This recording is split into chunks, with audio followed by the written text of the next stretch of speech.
Hallelujah hallelujah Hallelujah. എല്ലാവർക്കും ഇരിക്കാം. എല്ലാവർക്കും കർവം. Let us be seated. കർത്താവ് നമുക്ക് നൽകിയ എല്ലാ സാക്ഷികൾക്കായി ചേർന്ന് സ്തോത്രം ചെയ്യാം. കർത്താവ് നമ്മുടെ മധ്യത്തിൽ എഴുപ്പിന എല്ലാ സാക്ഷികൾക്കാக കരങ്ങളെ ഉയർത്തി സ്തോത്രം பண்ணுவோம். For all the testimonies God has raised up in our midst this morning, shall we all raise up our hands and praise God? Praise the Lord. സ്തോത്രം സ്തോത്രം സ്തോത്രം സ്തോത്രം സ്തോത്രം സ്തോത്രം സ്തോത്രം സ്തോത്രം സ്തോത്രം സ്തോത്രം. ഒരു പ്രാർത്ഥനാ റിക്വസ്റ്റ് ഉണ്ട്. We have a prayer request with us. Pattazhi സഭാ വിശ്വാസി കൂട്ടത്തിൽ രാജു ദൈവിക രോഗശാന്തികളുടെ നിലകൊള്ളുകയാണ്. അദ്ദേഹത്തിന് കർത്താവ് പൂർണ്ണമായ സൗഖ്യത്തെ കൊടുക്കാനായിട്ട് നമുക്ക് എല്ലാവർക്കും ഒരു നിമിഷം ചേർന്ന് പ്രാർത്ഥിക്കാം. பட்டாளி சபையை சேர்ந்த சகோதரன் ராஜு அவர்கள் தெய்வீக சுகத்திற்காக காத்திருக்கிறார்.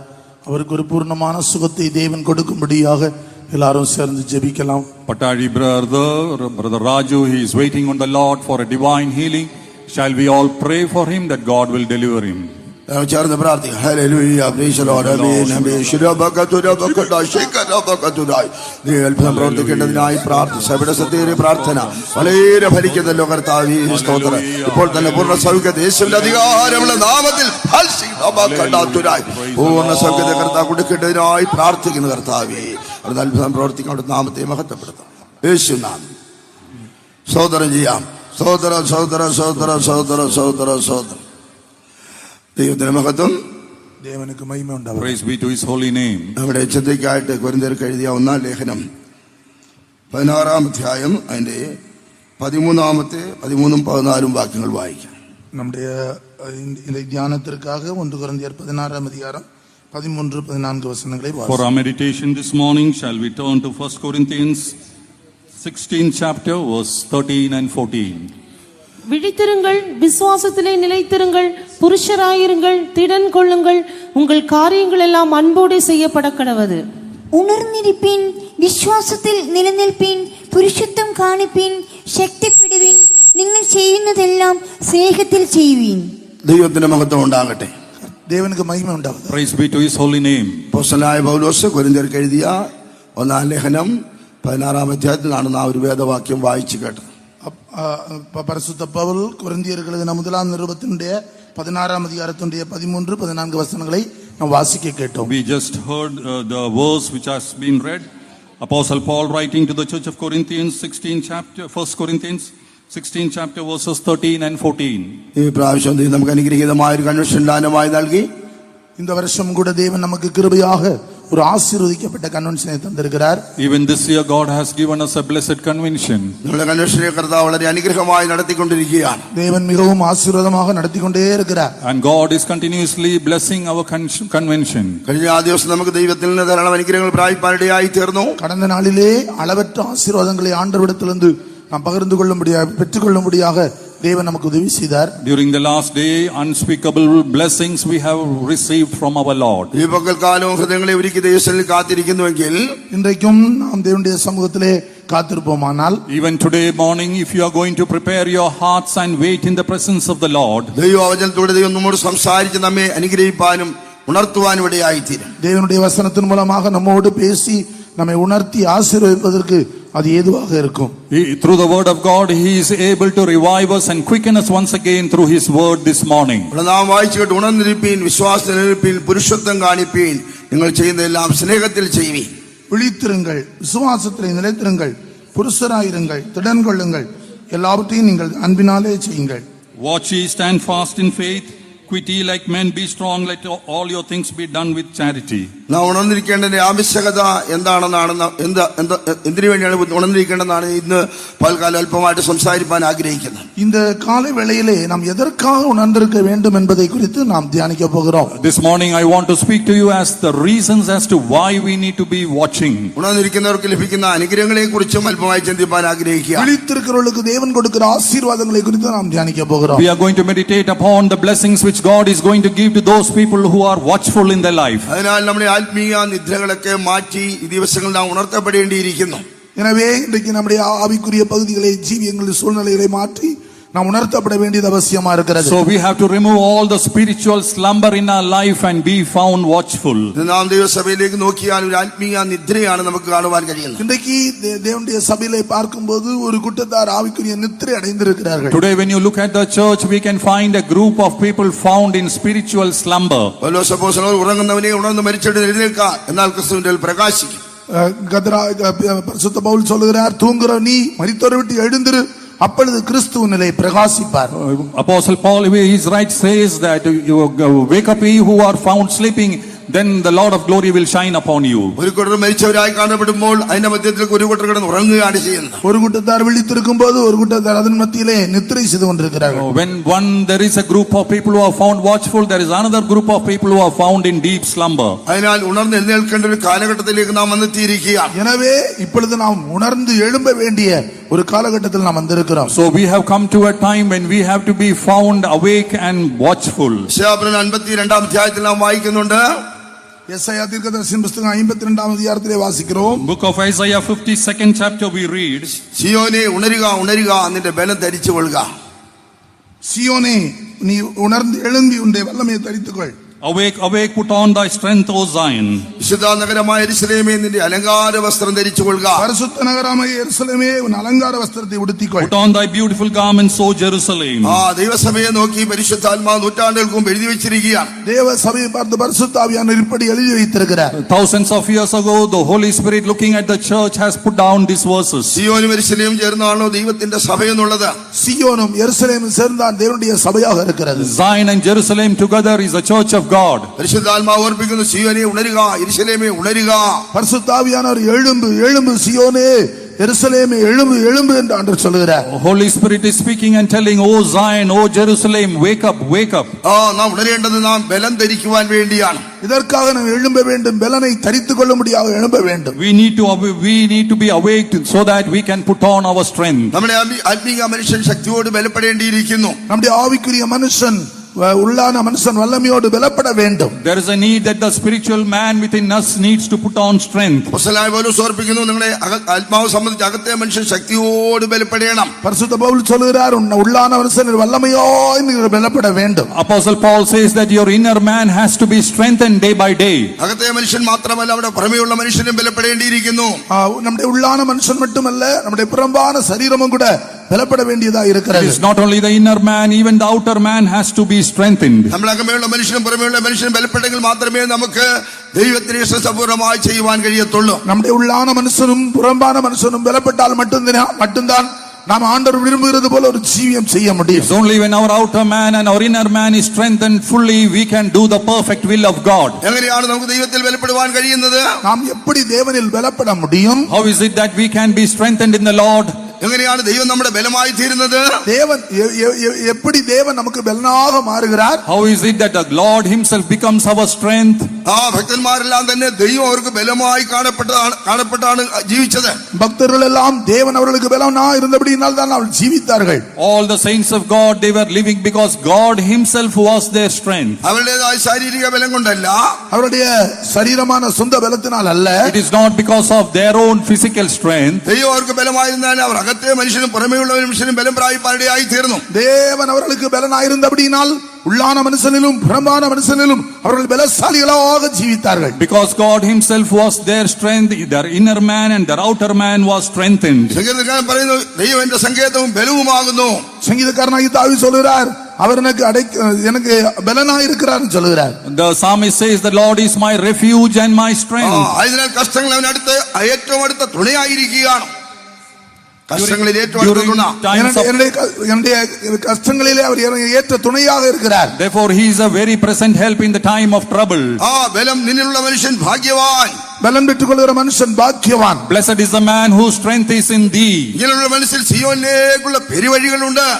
பலத்தின் மேல் பலனடைகிறவர்களுக்கு சியோனில் பெருவழி இருக்கிறது. And unto them the ways of Zion is found. അതിനാൽ നാം ഈ ദിവസങ്ങൾ അധികം ബലം പ്രാപിക്കേണ്ടിയിരിക്കുന്നു. எனவே இந்த நாட்களில் நாம் அதிகமாக பலன் பெற்றுக் கொள்ள வேண்டியதாக இருக்கிறது. Therefore these days it is required that we put on more and more strength. നെഹമ്യാവിന്റെ പുസ്തകം 8-ാം അധ്യായം 10-ാം വാക്യത്തിലേക്ക് വരുമ്പോൾ, യെരേമിയാ தீர்க்கதரிசியின் புத்தகம் 8-ாம் அதிகாரம் நெகேமியா 8ஆம் அதிகாரம் 10ஆம் வசனத்துக்கு வரும்போது The book of Nehemiah 8 chapter 10th verse. യഹോവയെങ്കിൽ സന്തോഷം നമ്മുടെ ബലമാകുന്നു. கர்த்தருக்குள் சந்தோஷமாயிருப்பதே நம்முடைய பலன். The joy of the Lord is your strength. നാം ദൈവത്തിൽ സന്തോഷിക്കുമ്പോൾ നാം ബലവാന്മാരായി തീരും. நாம் கர்த்தருக்குள்ளே சந்தோஷப்படும் போது அது நமக்கு ஒரு பெரிய பலனாக மாறிவிடுகிறது. When the joy of the Lord is within us, he becomes our strength. അതിനാണ് നമ്മെ ദൈവസന്നിധിയിലേക്ക് കൊണ്ടുവന്നിരിക്കുന്നത്. எனவே தான் தேவன் அவருடைய சமூகத்திலே நம்மை கொண்டு வந்திருக்கிறார். That is why he has brought us into his presence today. നാം ഇവിടെ കടന്നു വന്നല്ല, ദൈവം നമ്മെ ഇവിടെ കൊണ്ടുവന്നതാണ്.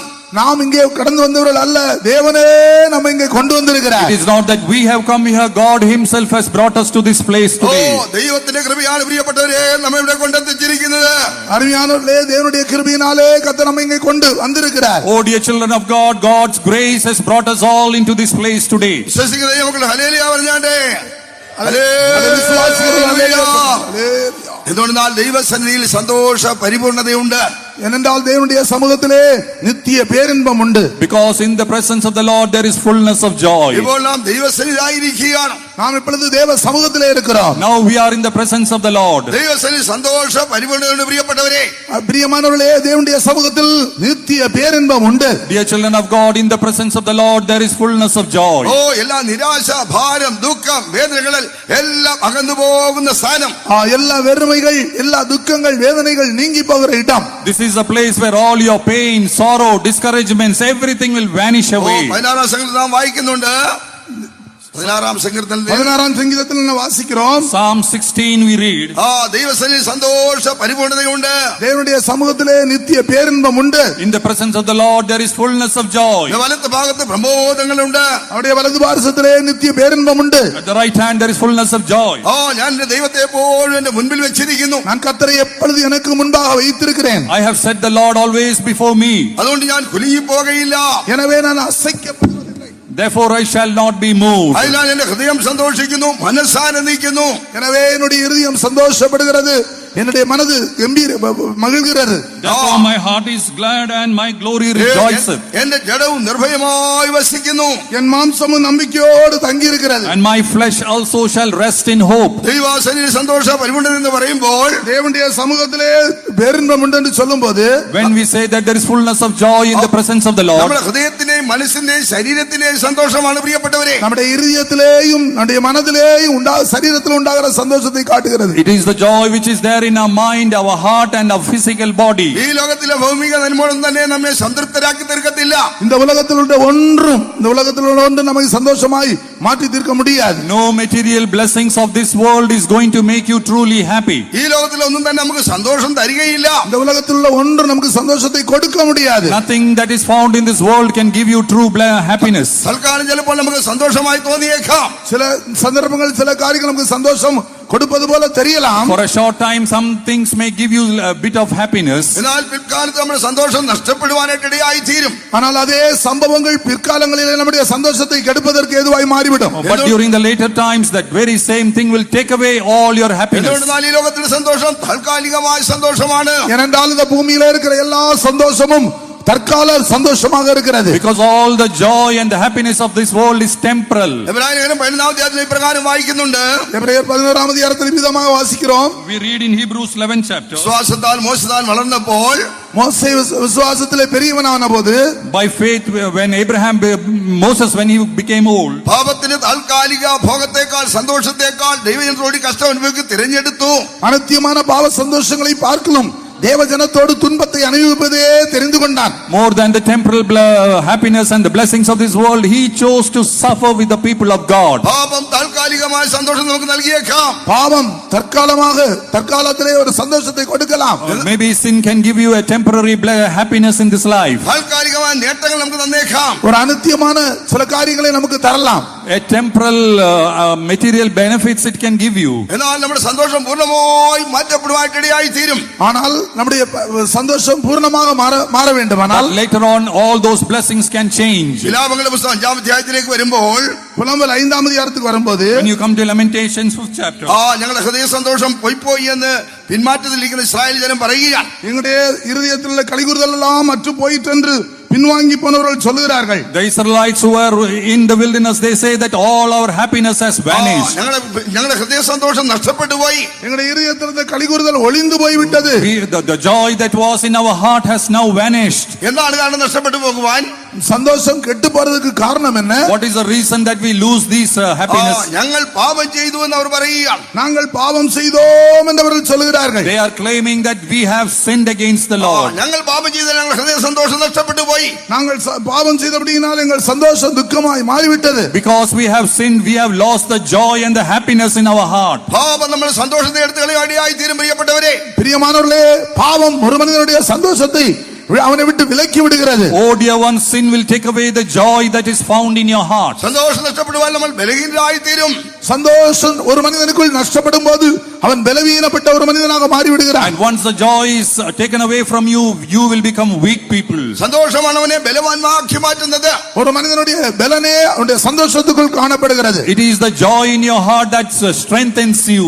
ആയതിനാൽ പാപത്തിന് മേൽ നമ്മൾ എപ്പോഴും ജയം വരിക്കുന്നവരായിരിക്കണം. எனவே நாம் ஒவ்வொரு பாவத்தின் மேல் ஜெயம் எடுக்கிறவர்களாக இருக்க வேண்டும். Therefore we should be a group of people always having victory over sin. താൽക്കാലിക സന്തോഷമാകുന്ന പാപത്തിന് പിന്നാലെ നാം പോകരുത്. அனுத்தியமான இந்த பாவ சந்தோஷத்துக்கு பின்பாக நாம் போக கூடாது. We should not run behind the temporal blessings of this world and behind sin. പാപം അല്പ സന്തോഷം നൽകാം, പല നേട്ടങ്ങളും നമുക്കുണ്ടാക്കിയേക്കാം. பாவ சந்தோஷத்தின் மூலமாக பலவிதமான காரியங்களை நாம் தேடி எடுத்திருக்கலாம். The happiness of sin may bring about certain blessings and certain material benefits in your life. പാമ്പിനെ കളിപ്പിക്കുന്നുണ്ടല്ലോ, പാമ്പിനെ കളിപ്പിക്കുന്നവർ, പാമ്പാട്ടികൾ, பாம்பை வைத்து விளையாடுகிறவர்களுண்டு. You have seen the snake charmers. നമ്മുടെ ഈ റോഡിന് നിരത്തിലൊക്കെ കൊണ്ട് അവർ പാമ്പിനെ കൊണ്ട് കളിപ്പിക്കാറുണ്ട്. ரோட்ல தெருக்களிலே வைத்து பாம்பை வைத்து விளையாடுகிறவர்கள் பாம்பாட்டிகளுண்டு. They used to come to our streets and play with the snake there. പാമ്പാട്ടി മകുടി ഊതുമ്പോൾ അതനുസരിച്ച് പാമ്പിങ്ങനെ ആടുവാൻ തുടങ്ങും. அவர்கள் அந்த மகுடியை ஊதும் போது அந்த பாம்பு அதோடு சேர்ந்து ஆட ஆரம்பிக்கும். And when they blow that horn, that the snake begins to dance according to the tune.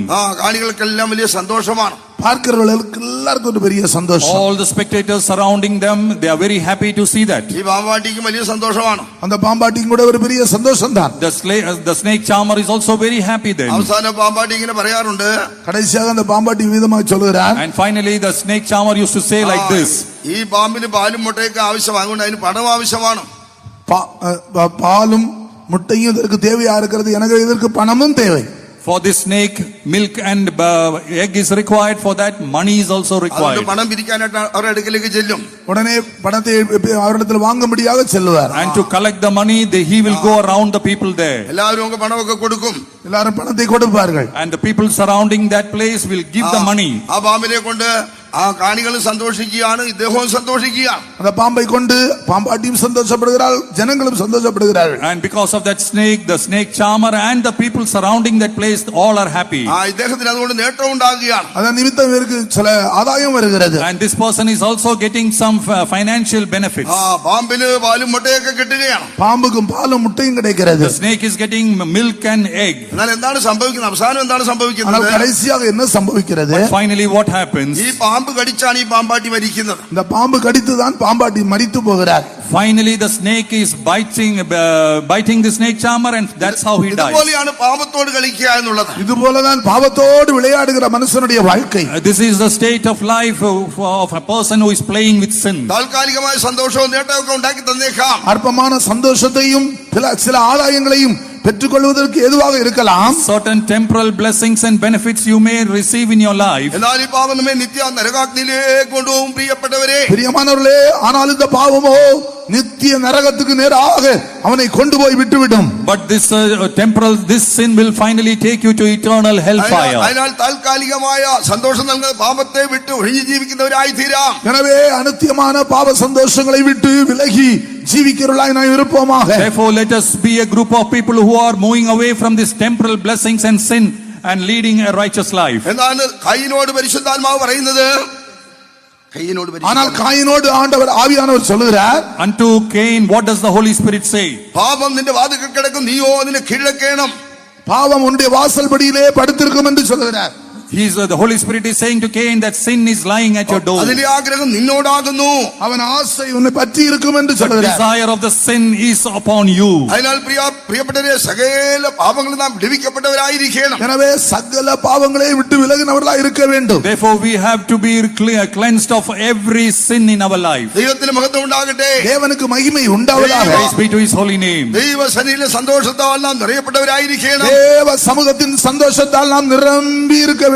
In the presence of the Lord we have to be filled with the joy of the Lord. ദൈവ സന്നിധിയിൽ നമുക്ക് എങ്ങനെയാണ് സന്തോഷിപ്പാൻ കഴിയുന്നത്? தேவ சமூகத்தில் நாம் எப்படி சந்தோஷப்பட முடியும்? How is it that we can rejoice in the presence of the Lord? ദൈവവചനം നമുക്ക് വലിയ സന്തോഷം നൽകുവാനിടയായി തീരും. தேவனுடைய வசனம் நமக்கு ஒரு பெரிய சந்தோஷத்தை கொடுக்கிறது. The word of the Lord gives us great joy within us. നാം ദൈവവചനം കേൾക്കുന്തോറും നമ്മുടെ ഹൃദയം സന്തോഷിപ്പാനിടയായി തീരും. நாம் தேவ வசனத்தை கேட்க கேட்க நமது இருதயமானது சந்தோஷத்தால் நிரம்பும். As we hear the word of the Lord more and more, there our hearts are filled with joy. എന്തുകൊണ്ടെന്നാൽ ദൈവവചനം പാറയെ തകർക്കുന്ന ചുറ്റികലാണ് പ്രിയപ്പെട്ടവരെ. பிரியமானவர்களே, ஏனென்றால் தேவனுடைய வசனம் அது கற்பாறையை நொறுக்கிற சம்மட்டியை போல இருக்கிறது. Because dear ones, the word of the Lord is like the hammer which can smash the rocks. യിരെമ്യാ പ്രവചനം 15-ാം അധ്യായത്തിലേക്ക് വരുമ്പോൾ യെശയ്യാ தீர்க்கதரிசியின் புத்தகம் യിരെമ്യാ പ്രവചനം യെരമ്യാ தீர்க்கதரிசியின் புத்தகம் 15-ാം அதிகாரத்துக்கு வரும்போது, When we come to the book of Jeremiah 15th chapter, പ്രവാചകൻ പറഞ്ഞു, ഞാൻ നിന്റെ വചനങ്ങളെ കണ്ടെത്തി ഭക്ഷിച്ചിരിക്കുന്നു.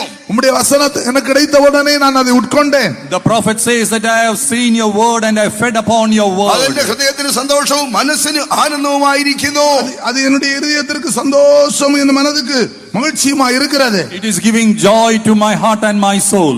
ദൈവത്തിന്റെ വചനം നമ്മുടെ ഹൃദയത്തിന് സന്തോഷവും മനസ്സിന് ആനന്ദവും നൽകുന്നതാണ്. அருமையான தேவனுடைய பிள்ளைகளே, ஆண்டவருடைய வசனமானது இதயத்துக்கு மகிழ்ச்சியும் மனதுக்கு சந்தோஷத்தையும் கொடுக்கிறது. Dear children of God, the word of the Lord is giving joy to your heart and to your soul. നാം ദൈവവചനം വായിക്കണം, ധ്യാനിക്കുന്നവരായി തീരണം. எனவே நாம் தேவனுடைய வசனத்தை வாசிப்பதிலும் தியானிப்பதிலும் காணப்பட வேண்டும். Therefore we have to read the word of God and meditate upon the word of God. എന്താണ് സങ്കീർത്തനക്കാരൻ പറയുന്നത്? சங்கீதக்காரனாகிய தாவீது என்ன சொல்லுகிறார்? What does the psalmist say? നിന്റെ പ്രമാണത്തെ രാപ്പകൽ ധ്യാനിക്കുന്ന മനുഷ്യൻ ഭാഗ്യവാൻ. உம்முடைய பிரமாணங்களை இரவு பகலாய் தியானிக்கிற மனுஷன் பாக்கியவான். Blessed is the man who meditates upon thy word day and night. അവൻ ആറ്റരിക്കുന്ന വൃക്ഷം പോലെയും തക്കകാലത്ത് ഫലം കായ്ക്കുന്ന വൃക്ഷം പോലെ ആയിരിക്കും. அவன் He is like the trees which are planted by the riverside and gives the fruits அவன் thereof. நீர்க்காலின் ஓரமாய் நடப்பட்டு தன் காலத்தில் தன் கனியை கொடுக்கிற இலையுதிராதிருக்கிற மரத்தை போல இருப்பான். അവൻ ഉണങ്ങിയ മരമായി തീരത്തില്ല. அவன் காய்ந்து போன மரமாய் இருக்க மாட்டான். He will not be like a dry tree. തക്ക സമയത്ത് ഫലം കായ്ച്ചുകൊണ്ടേയിരിക്കും. தக்க சமயத்திலே பலன் கொடுக்கிற மனுஷனாக இருப்பான். It is giving fruits at the right time. ദൈവത്തിന് മഹത്വം ഉണ്ടാകട്ടെ. தேவனுக்கு மகிமை உண்டாவதாக. ദൈവത്തിന്റെ വചനത്തെ വായിക്കുകയും ധ്യാനിക്കുകയും ചെയ്യാം. தேவனுடைய வசனத்தை நாம் வாசிப்பதிலும் தியானிப்பதிலும் இருப்போமாக. Let us read the word of God and meditate the word of God. ഞാൻ പറഞ്ഞല്ലോ, ദൈവത്തിന്റെ വചനം പാറയെ തകർക്കുന്ന ചുറ്റിയിലാണ്. தேவனுடைய வசனம் கற்பாறையை உடைக்கிற சம்மட்டியாக I இருக்கிறது. told you that the word of God is like the hammer which can smash the rock. പാറപോലിരിക്കുന്ന ഹൃദയത്തെ അടിച്ചുടച്ച് ദൈവനഗരമായി പണിയപ്പെടുവാനിടയായി തീരും. கற்பாறையை போல் இருக்கிற மனிதனுடைய இருதயத்தை உடைத்து நொறுக்கி அது தேவனுடைய வாசஸ்தலமாக மாற்றுகிறது. It can break the hardened hearts of every man and turn you to become the house of God. ദൈവത്തിന് മഹത്വം ഉണ്ടാകട്ടെ. தேவனுக்கு மகிமை உண்டாவதாக. Praise be to his holy name. നല്ല കരിങ്കലൊക്കെ കൊണ്ടുവന്നിട്ട് நல்ல கருங்கல்லை கொண்டு வந்து, If you bring a granite stone, മേശന്മാരത് അടിച്ചതല്ല, അതിന്റെ മുക്കുമൂലയെല്ലാം കളഞ്ഞിട്ട് அந்த கொத்தனார்மார்கள் அதை உடைத்து அதனுடைய அந்த உடைந்திருக்கிற பகுதிகளை மாற்றி, the masons chisel the corners of that granite stone, അത് വെച്ച് മനോഹരമായ ഭവനം പണിയുകയാണ്. அதை அழகான ஒரு வீடு கட்டுகிறார்கள். and they are building a beautiful house above from that rock. അടിച്ചു മാറ്റേണ്ടതില്ല, അടിച്ചു മാറ്റിയിട്ട് നല്ല മനോഹരമായ ഭവനം ചമയ്ക്കുന്നു. இதையெல்லாம் தட்டி எடுக்க வேண்டும், அதை தட்டி எடுத்து அதை அழகாக மாற்றுகிறார்கள். They are removing whatever has to be removed and finally it turns out to be a beautiful house. ആ ചുറ്റി കൊണ്ടാണ് അങ്ങനെ ചെയ്യുവാനിടയായി തീരുന്നത്. அதை சுத்தியல் வைத்து தான் அதை செய்ய It வேண்டும். is a hammer that is doing that job. ഇതുപോലെ ദൈവത്തിന്റെ വചനം ഒരു ചുറ്റിക പോലെ ക്രിയ ചെയ്യുകയാണ്. அருமையான தேவனுடைய பிள்ளைகளை, அதுபோல தேவனுடைய வசனமானது ஒரு சுத்தியலை போல காணப்படுகிறது. Oh dear children of God, the word of the Lord is doing that work like a hammer.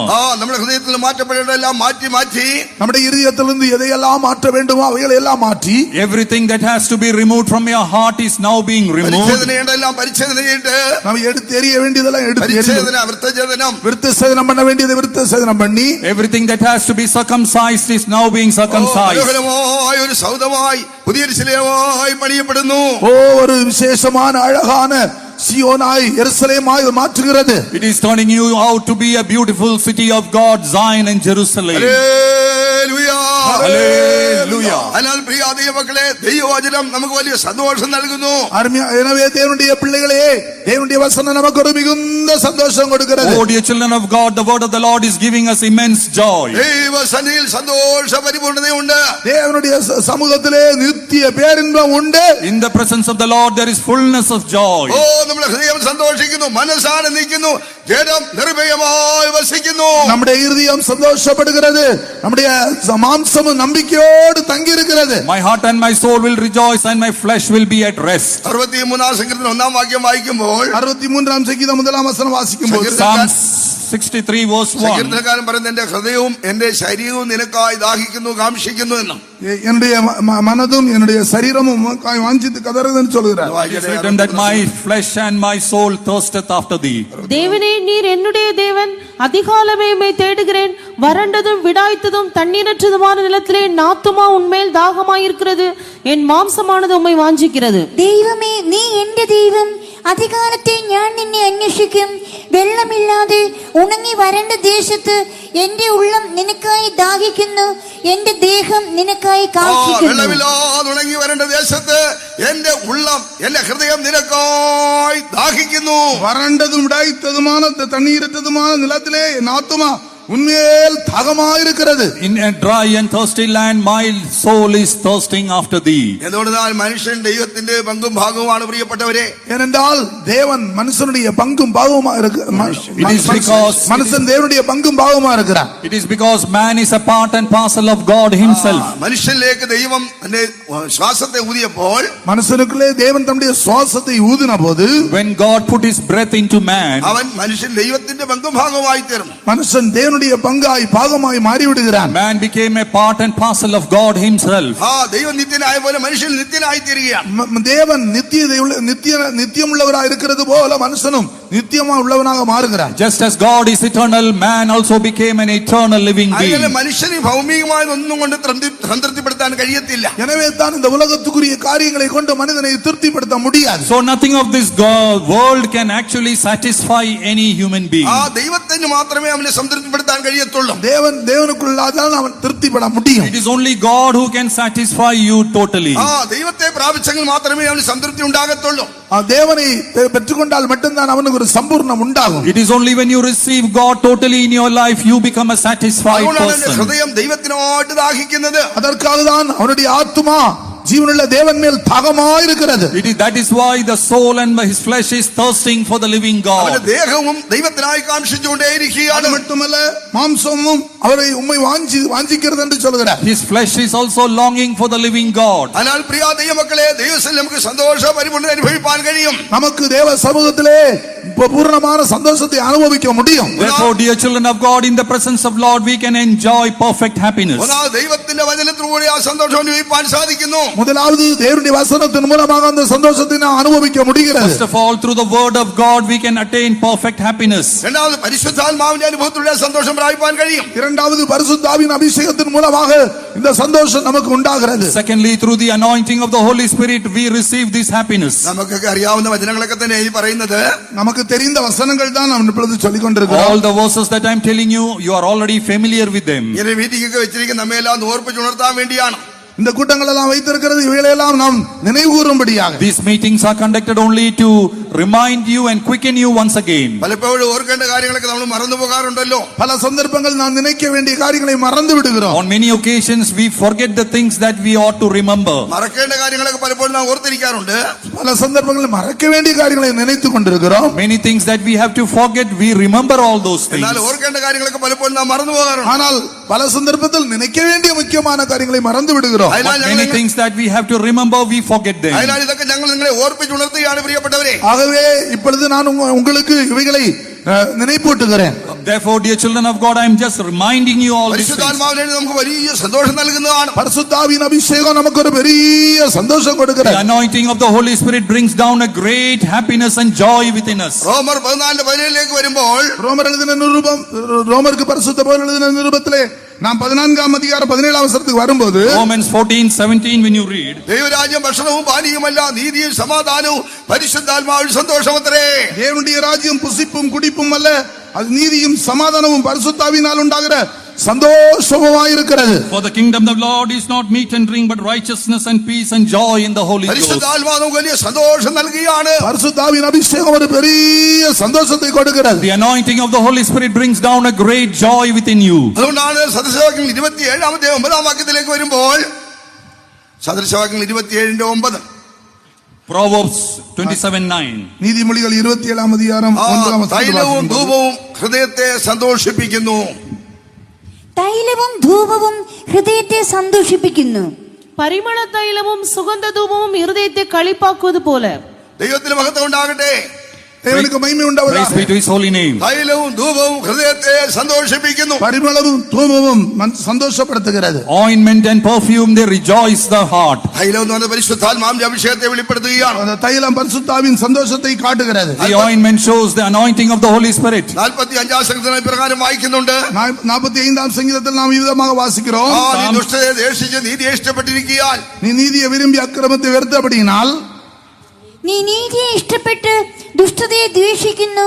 അതുകൊണ്ട് ദൈവം നിന്റെ ദൈവം തന്നെ നിന്റെ കൂട്ടുകാരിൽ പരമായി നിന്നെ ആനന്ദ തൈലം കൊണ്ട് അഭിഷേകം ചെയ്തിരിക്കുന്നു. நீர் நீதியை விரும்பி அக்கிரமத்தை வெறுக்கிறீர், ஆதலால் தேவனே உம்முடைய தேவன் உமது தோழரை பார்க்கிலும் உம்மை ஆனந்த தைலத்தினால் அபிஷேகம் பண்ணினார். കൂട്ടുകാരിൽ പരമായി ആനന്ദ തൈലം കൊണ്ട് അഭിഷേകം ചെയ്തിരിക്കുന്നു. தோழரை பார்க்கலும் ஆனந்த தைலத்தினால் அவர் அபிஷேகம் பண்ணுகிறார். God has anointed thee with the oil of gladness above thy fellows. തൈലം ആ അഭിഷേകം നമുക്കൊരു സന്തോഷം നൽകുകയാണ്. தைலம் நமக்கு ஒரு பெரிய சந்தோஷத்தை கொடுக்கிறது. That ointment is giving a great joy within us. ഈ അഭിഷേകത്താൽ നാം ഒരു ശരീരമായി മാറ്റപ്പെടുകയാണ്. இந்த தைல அபிஷேகத்தின் மூலமாக நாம் ஒரே சரீரமாக மாற்றப்படுகிறோம். Because of this anointing and this ointment, we become one body. ഒരു തികഞ്ഞ ഐക്യതയിലേക്ക് വരുന്നു. ஒரு பூர்ணமான ஐக்கியத்துக்குள் நாம் கடந்து We come to வருகிறோம். a perfect fellowship. ശരിയായ ഫെലോഷിപ്പിലെ കൂട്ടായ്മയുടെ ബന്ധത്തിലേക്ക് വരുന്നു. ஒரு பெரிய ஐக்கியத்துக்குள் நாம் கடந்து We வருகிறோம். come to a great fellowship. ദൈവത്തിന് മഹത്വം ഉണ്ടാകട്ടെ. தேவனுக்கு மகிமை Praise be உண்டாவதாக. to his holy ഈ name. അനുഭവങ്ങളൊക്കെ ഒരു തൈലത്തിന്റെ അനുഭവമാണ് പ്രിയപ്പെട്ടവരെ. இந்த அபிஷேகம் நமக்கு தைலத்தின் அனுபவமாக இருக்கிறது. The anointing of God gives us the experience of the ointment. അതിനാൽ ദൈവസ്ഥലിൽ വരുമ്പോൾ മാത്രമല്ല, தேவ சமூகத்தில் வரும்போது மட்டுமல்ல, Therefore, not only when we come to the presence of God, നമ്മുടെ ഭവനത്തിലും നടക്കുമ്പോഴും ഇരിക്കുമ്പോഴും ഒക്കെ നമ്മൾ ആത്മാവിൽ സന്തോഷിക്കുന്നവരായിരിക്കണം. நம்முடைய வீட்டிலே நாம் நடக்கும்போது உட்காரும் போதும் பரிசுத்தாவிலே சந்தோஷப்படுகிறவர்களாக இருக்க வேண்டும். even when we are in our houses, when we are walking and going and coming, we have to be filled with the anointing of God. തൈലം ധൂപം നമ്മുടെ ഹൃദയത്തെ സന്തോഷിപ്പിക്കുന്നു. பரிமள தைலம் நம்மை சந்தோஷிப்பிக்கிறது. This ointment and perfuming is making your hearts glad. ദൈവസ്ഥലിൽ സന്തോഷം പരിപൂർണ്ണ പരിശുദ്ധാത്മാവിന്റെ സന്തോഷമാണ്. தேவனிடத்திலிருந்து வருகிற சந்தோஷம் பரிசுத்தாவின் அபிஷேகத்தின் மூலமாய் வருகிற சந்தோஷமா இருக்கிறது. This fullness of joy which is found in you is coming through the anointing of the Holy Spirit. തുടർന്ന് നാം ചിന്തിക്കുമ്പോൾ தொடர்ந்து நாம் ഇവിടെ சிந்திக்கும்போது, As we continue to meditate, ധൂപവും നമുക്ക് ഹൃദയത്തെ സന്തോഷിപ്പിക്കുന്നതാണ്. தூபமும் நமக்கு சந்தோஷத்தை this கொடுக்கிறது. perfume also gives us happiness. ധൂപം പ്രാർത്ഥനാ അനുഭവത്തെ വെളിപ്പെടുത്തുകയാണ്. அது ஜெப ஜீவியத்தை காட்டுகிறது. It shows a prayer life. നമ്മൾ പ്രാർത്ഥനാനുഭവം ഉള്ളവരായിരിക്കണം. நாம் ஜெப ஜீவியம் உள்ளவர்களாக இருக்க We should வேண்டும். be people with a prayerful life. ഇതിനാണ് ദൈവസ്ഥലിൽ സന്തോഷ പരിപൂർണ്ണത പ്രാപിപ്പാൻ വേണ്ടി எதற்காக நாம் தேவ சமூகத்தில் ஒரு பூர்ணமான சந்தோஷத்தை அனுபவிக்க முடியும். Because we want to receive a perfect happiness in our life. പ്രാർത്ഥിക്കുന്ന മനുഷ്യരായിരിക്കണം. தேவ சமூகத்திலே நாம் ஜெபிக்கிற மனிதராக இருக்க We வேண்டும். should be people who pray in the presence of God. പ്രാർത്ഥന നമുക്ക് വലിയ സന്തോഷം നൽകുവാനായി തീരും. ஜெபம் நமக்கு ஒரு பெரிய சந்தோஷத்தை உண்டாக்குகிறது. Prayer will bring about a great joy in your life. അതിനാൽ യഹോവയെങ്കിലെ സന്തോഷം നമ്മുടെ ബലമാണ് പ്രിയപ്പെട്ടവരെ. எனவே கர்த்தருக்குள் சந்தோஷமாய் இருப்பதே நம்முடைய பலன். The joy of the Lord is our strength, dear ones. വീണ്ടും നാം തിരുവെഴുത്തിലേക്ക് വരുമ്പോൾ மீண்டும் நாம் தேவனுடைய வசனத்திற்கு திரும்பும்போது, യെശയ്യാപ്രവചനം 30-ാം 15-ാം വാക്യത്തിലേക്ക് വരുമ്പോൾ ഇപ്രകാരം നാം വായിക്കുന്നുണ്ട്. യെശയ്യാ தீர்க்கதரிசியின் புத்தகம் 30ஆம் அதிகாரம் 15ஆம் வசனத்தில் விதமாக வாசிக்கிறோம். Isaiah 30:15 when you read. ആശ്രയിക്കുന്നതും വിശ്രമിക്കുന്നതും നമ്മുടെ ബലമാണ്. വിശ്രമിക്കുന്നതിലും ആശ്രയിക്കുന്നതിലും നിങ്ങളുടെ ബലം.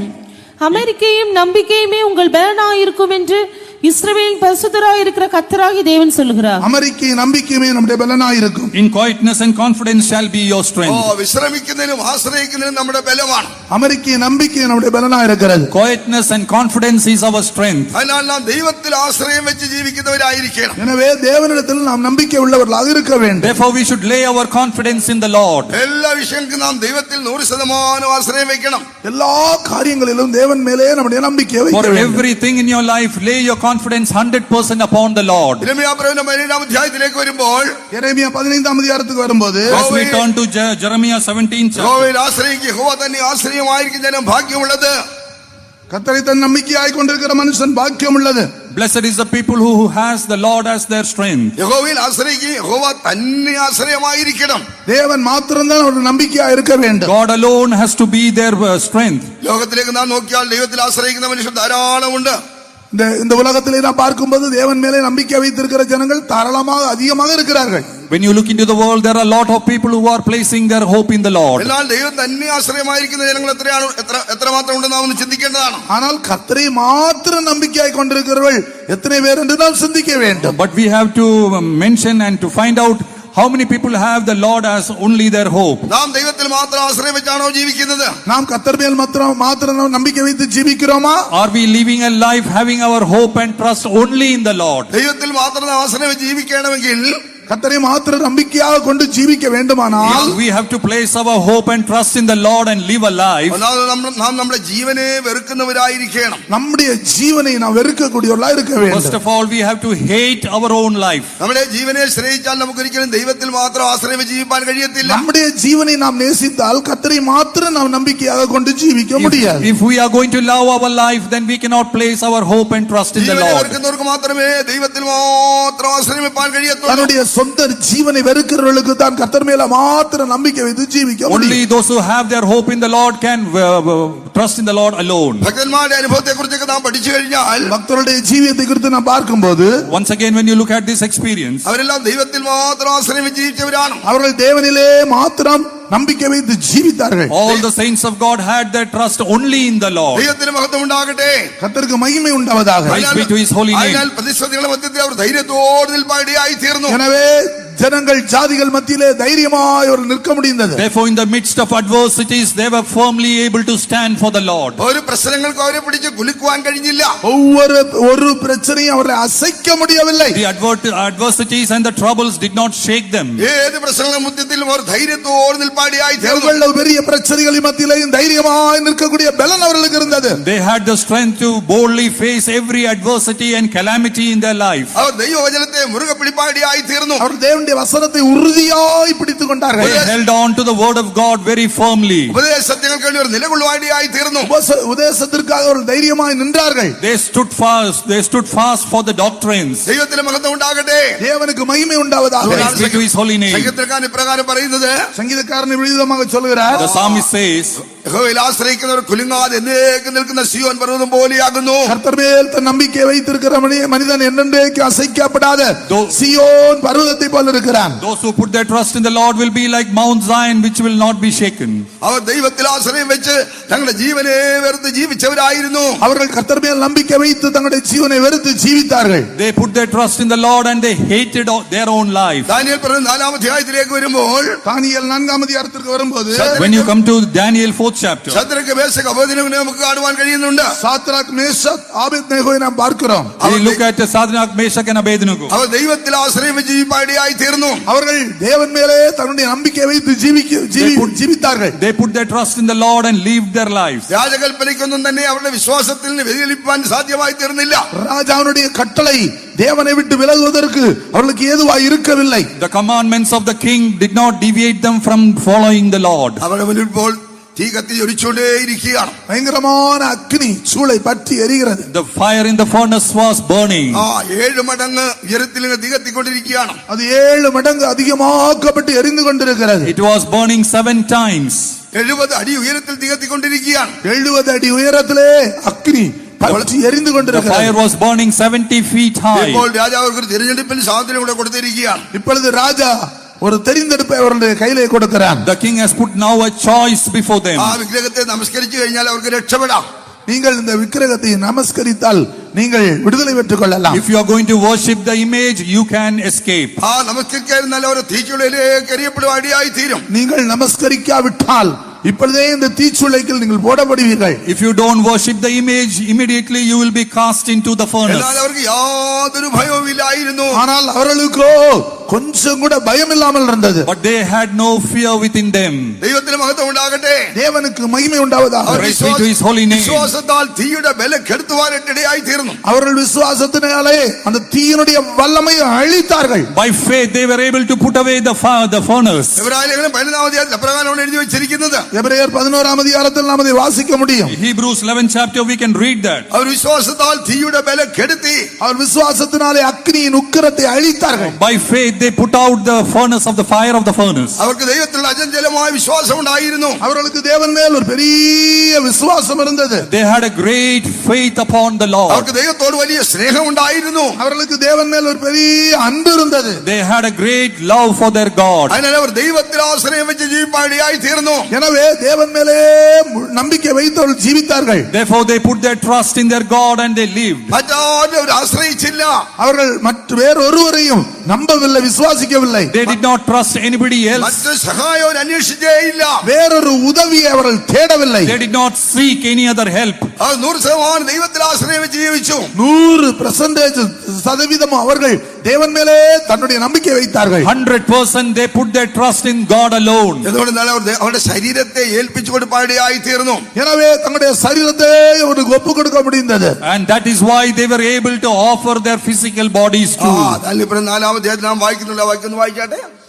தானியேல் 4-ാം அதிகாரத்தில் நாம் அதை வாசிக்கிறோமே. Daniel 4th chapter, please read that verse. 3:17. Sorry 3-ന്റെ ഞങ്ങൾ സേവിക്കുന്ന ദൈവത്തിന് ഞങ്ങളെ വിടുവിപ്പാൻ കഴിയുമെങ്കിൽ അവൻ ഞങ്ങളെ എരിയുന്ന തീച്ചൂളയിൽ നിന്നും രാജാവിന്റെ കയ്യിൽ നിന്നും വിടുവിക്കും.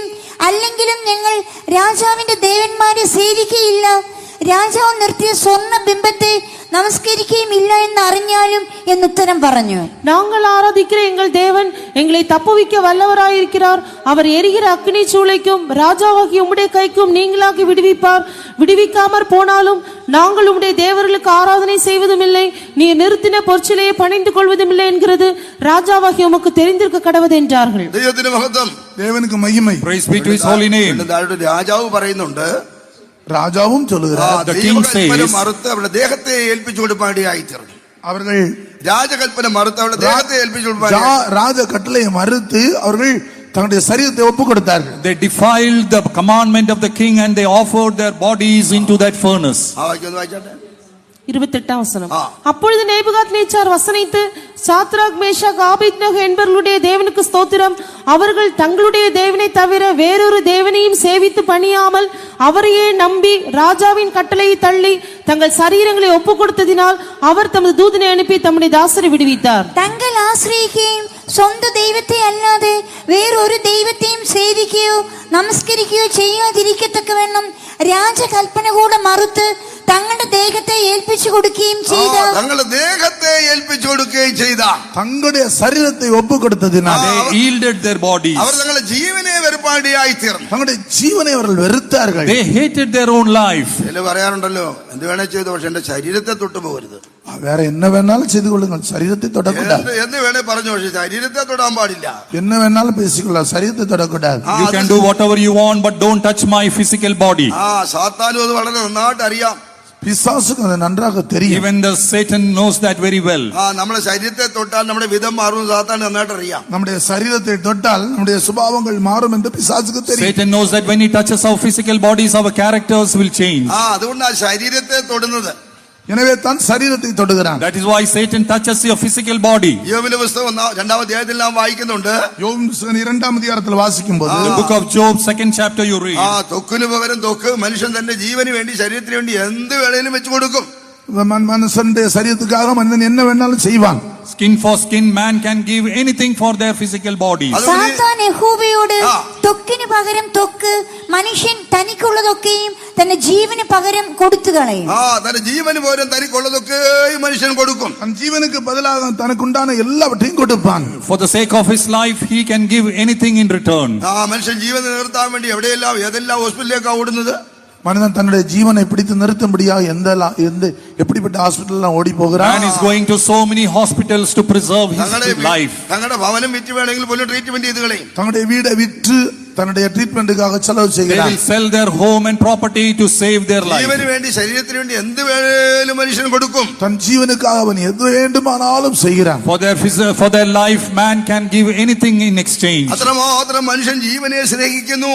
அவ்வளவு அதிகமாக மனிதன் ஜீவனை நேசிக்கிறான். So much man is loving his own life. അത്രമാത്രം മനുഷ്യൻ തന്റെ ശരീരത്തെ സ്നേഹിക്കുന്നു. அவ்வளவு அதிகமாக மனுஷன் தன்னுடைய சரீரத்தை சிநேகிக்கிறான். So much man is loving his physical body. അതിനാൽ നമുക്ക് ദൈവത്തിൽ ആശ്രയം വെക്കാൻ കഴിയുന്നില്ല പ്രിയപ്പെട്ടവരെ. அப்படிப்பட்டவர்கள் தேவன் அப்படிப்பட்ட ஜீவியம் செய்கிறவர்கள் தேவன் மேல் நம்பிக்கை வைக்க முடிகிறது இல்லை. Such people can never trust and hope in their Lord alone. ശദ്രക്ക് മേശക്ക് അനുബോധനം എന്താണ് ചെയ്തത്? ஆனால் சாத்ராக் மேஷாக் ஆபேத்நேகோ என்ன செய்தார்கள்? Shadrach, Meshach and Abednego, what did they do now? ആ തീയിൽ വീഴാൻ അവരുടെ ശരീരത്തെ ഏൽപ്പിച്ചു കൊടുത്തു. அவர்கள் அந்த அக்கினியிலே தள்ளப்படும்படியாக தங்களுடைய சரீரத்தை ஒப்பு கொடுத்தார்கள். They yielded their physical bodies to be put into the furnace. അവർക്കാണ് ദൈവത്തിൽ ആശ്രയം വെക്കാൻ കഴിയുന്നത്. அவர்களுக்கு தான் கர்த்தர் மேல் நம்பிக்கை வைக்க முடியும். It is only such people who can put their hope in the Lord. അവർ ദൈവത്തിൽ തന്നെ ആശ്രയം വെക്കും.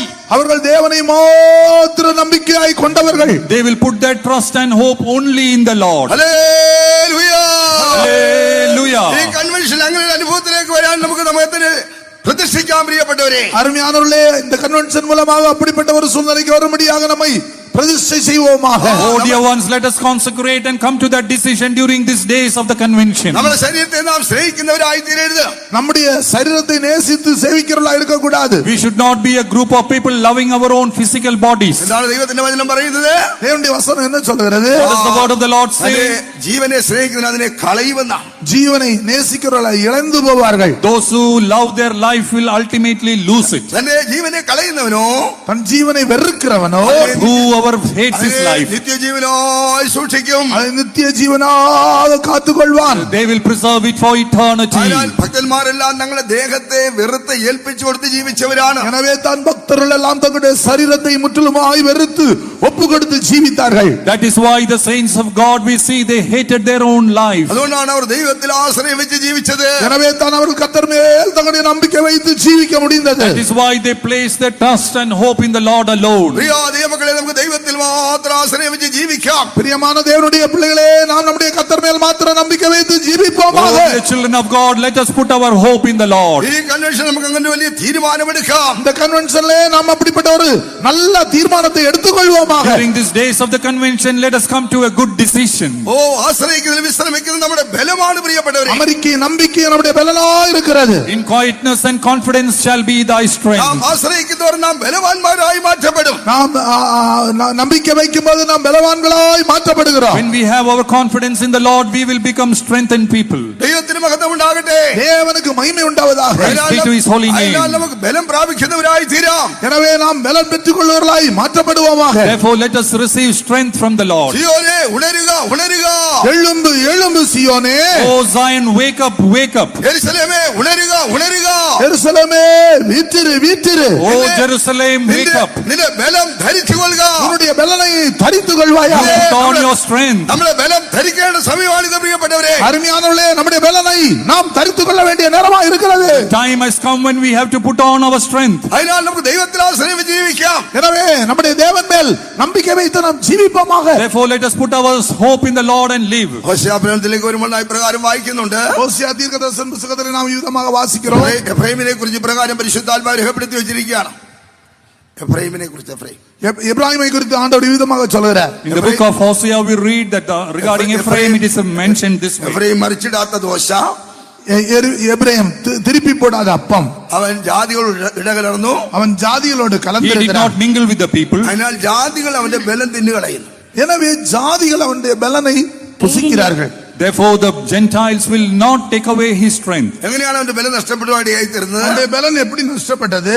How did his strength move അവൻ away? ജാതികളോട് ഇടകലരുവാനായിട്ട് ഇടയായി. அவன் ஜாதிகளோடு கலந்தபடியினால். He lost his strength because he mingled with the Gentiles. നാം ജാതികളുടെ ഇടകളിൽ നിന്ന് ജീവിച്ചാൽ, நாம் ஜாதிகளோடு சேர்ந்து ஜீவித்தால் If we are going to live along with the നമ്മുടെ Gentiles, ബലം നഷ്ടപ്പെടുവാനിടയായി തീരും. நம்முடைய பலன் நம்மை விட்டு நாம் இழந்து போவோம். We will lose the strength within us. അതിനാൽ ബലം നാം പ്രാപിക്കണമെങ്കിൽ நாம் பலனை பெற்றுக்கொள்ள வேண்டுமானால் Therefore, if we have to receive strength, തികച്ച ഒരു വേർപാട് ജീവിതം നയിക്കണം. ഒരു വേർപാട് ജീവിതം. நமக்கு ஒரு வேறுபாட்டின் ஜீவியம் நமக்கு அவசியமா இருக்கிறது. we need to lead a life of separation. വേർപാട് ജീവിതം നയിക്കുന്നതിന് നമ്മുടെ ബലം നഷ്ടപ്പെടുവാനിടയായി തീരും. வேறுபாட்டின் ஜீவியத்தை காத்துக்கொள்ளாவிட்டால் பலனை நாம் நஷ்டப்படுத்தி If விடுவோம். we don't lead a life of separation, we will lose the strength within us. ശിംശോന്റെ ബലം നഷ്ടപ്പെടാൻ കാരണം എന്താണ്? சிம்சோனுடைய பலன் ஏன் நஷ்டப்பட்டது? What was the reason Samson lost the strength within him? ശിംശോൻ വലിയ ബലവാനാണ്, ശക്തിമാനാണ്, മൈത്രിമാനായിരുന്നു. சிம்சோன் ஒரு பெரிய பலவான். Samson was a mighty man of valor. ഒരു പച്ച താടിയെല്ലുകൊണ്ട് കഴുത താടിയുണ്ട് 1000 പേരെ കൊന്നവനാണ്. ஒரு கழுதை தாடை எலும்பை கொண்டு 1000 பேரை கொன்றவன். With a as jawbone, he killed thousands of അത്ര people. ബലവാനായ ശക്തിമാനായ മനുഷ്യനായിരുന്നു. அவ்வளவு பெரிய பலவானும் வல்லமை உள்ளவனுமாய் He இருந்தான். was a mighty man of valor. എന്നാൽ എങ്ങനെയാണ് എന്റെ ബലം നഷ്ടപ്പെട്ടത്? எப்படி அவனுடைய பலன் அவனை விட்டு நீங்கி But விட்டது? how did Samson lose his strength? അവൻ തന്റെ വേർപാട് ജീവൻ നഷ്ടപ്പെടുന്നതിനായി அவன் தன்னுடைய வேறுபாட்டின் ஜீவியத்தை காத்துக்கொள்ளாமல் விட்டு He விட்டான். did not preserve the life of separation within him. പ്രതിഷ്ഠനായ മനുഷ്യനായിരുന്നു. He did not பிரதிஷ்டை know. பண்ணப்பட்ட ஒரு மனிதனாக காணப்பட்டான். He was a consecrated person.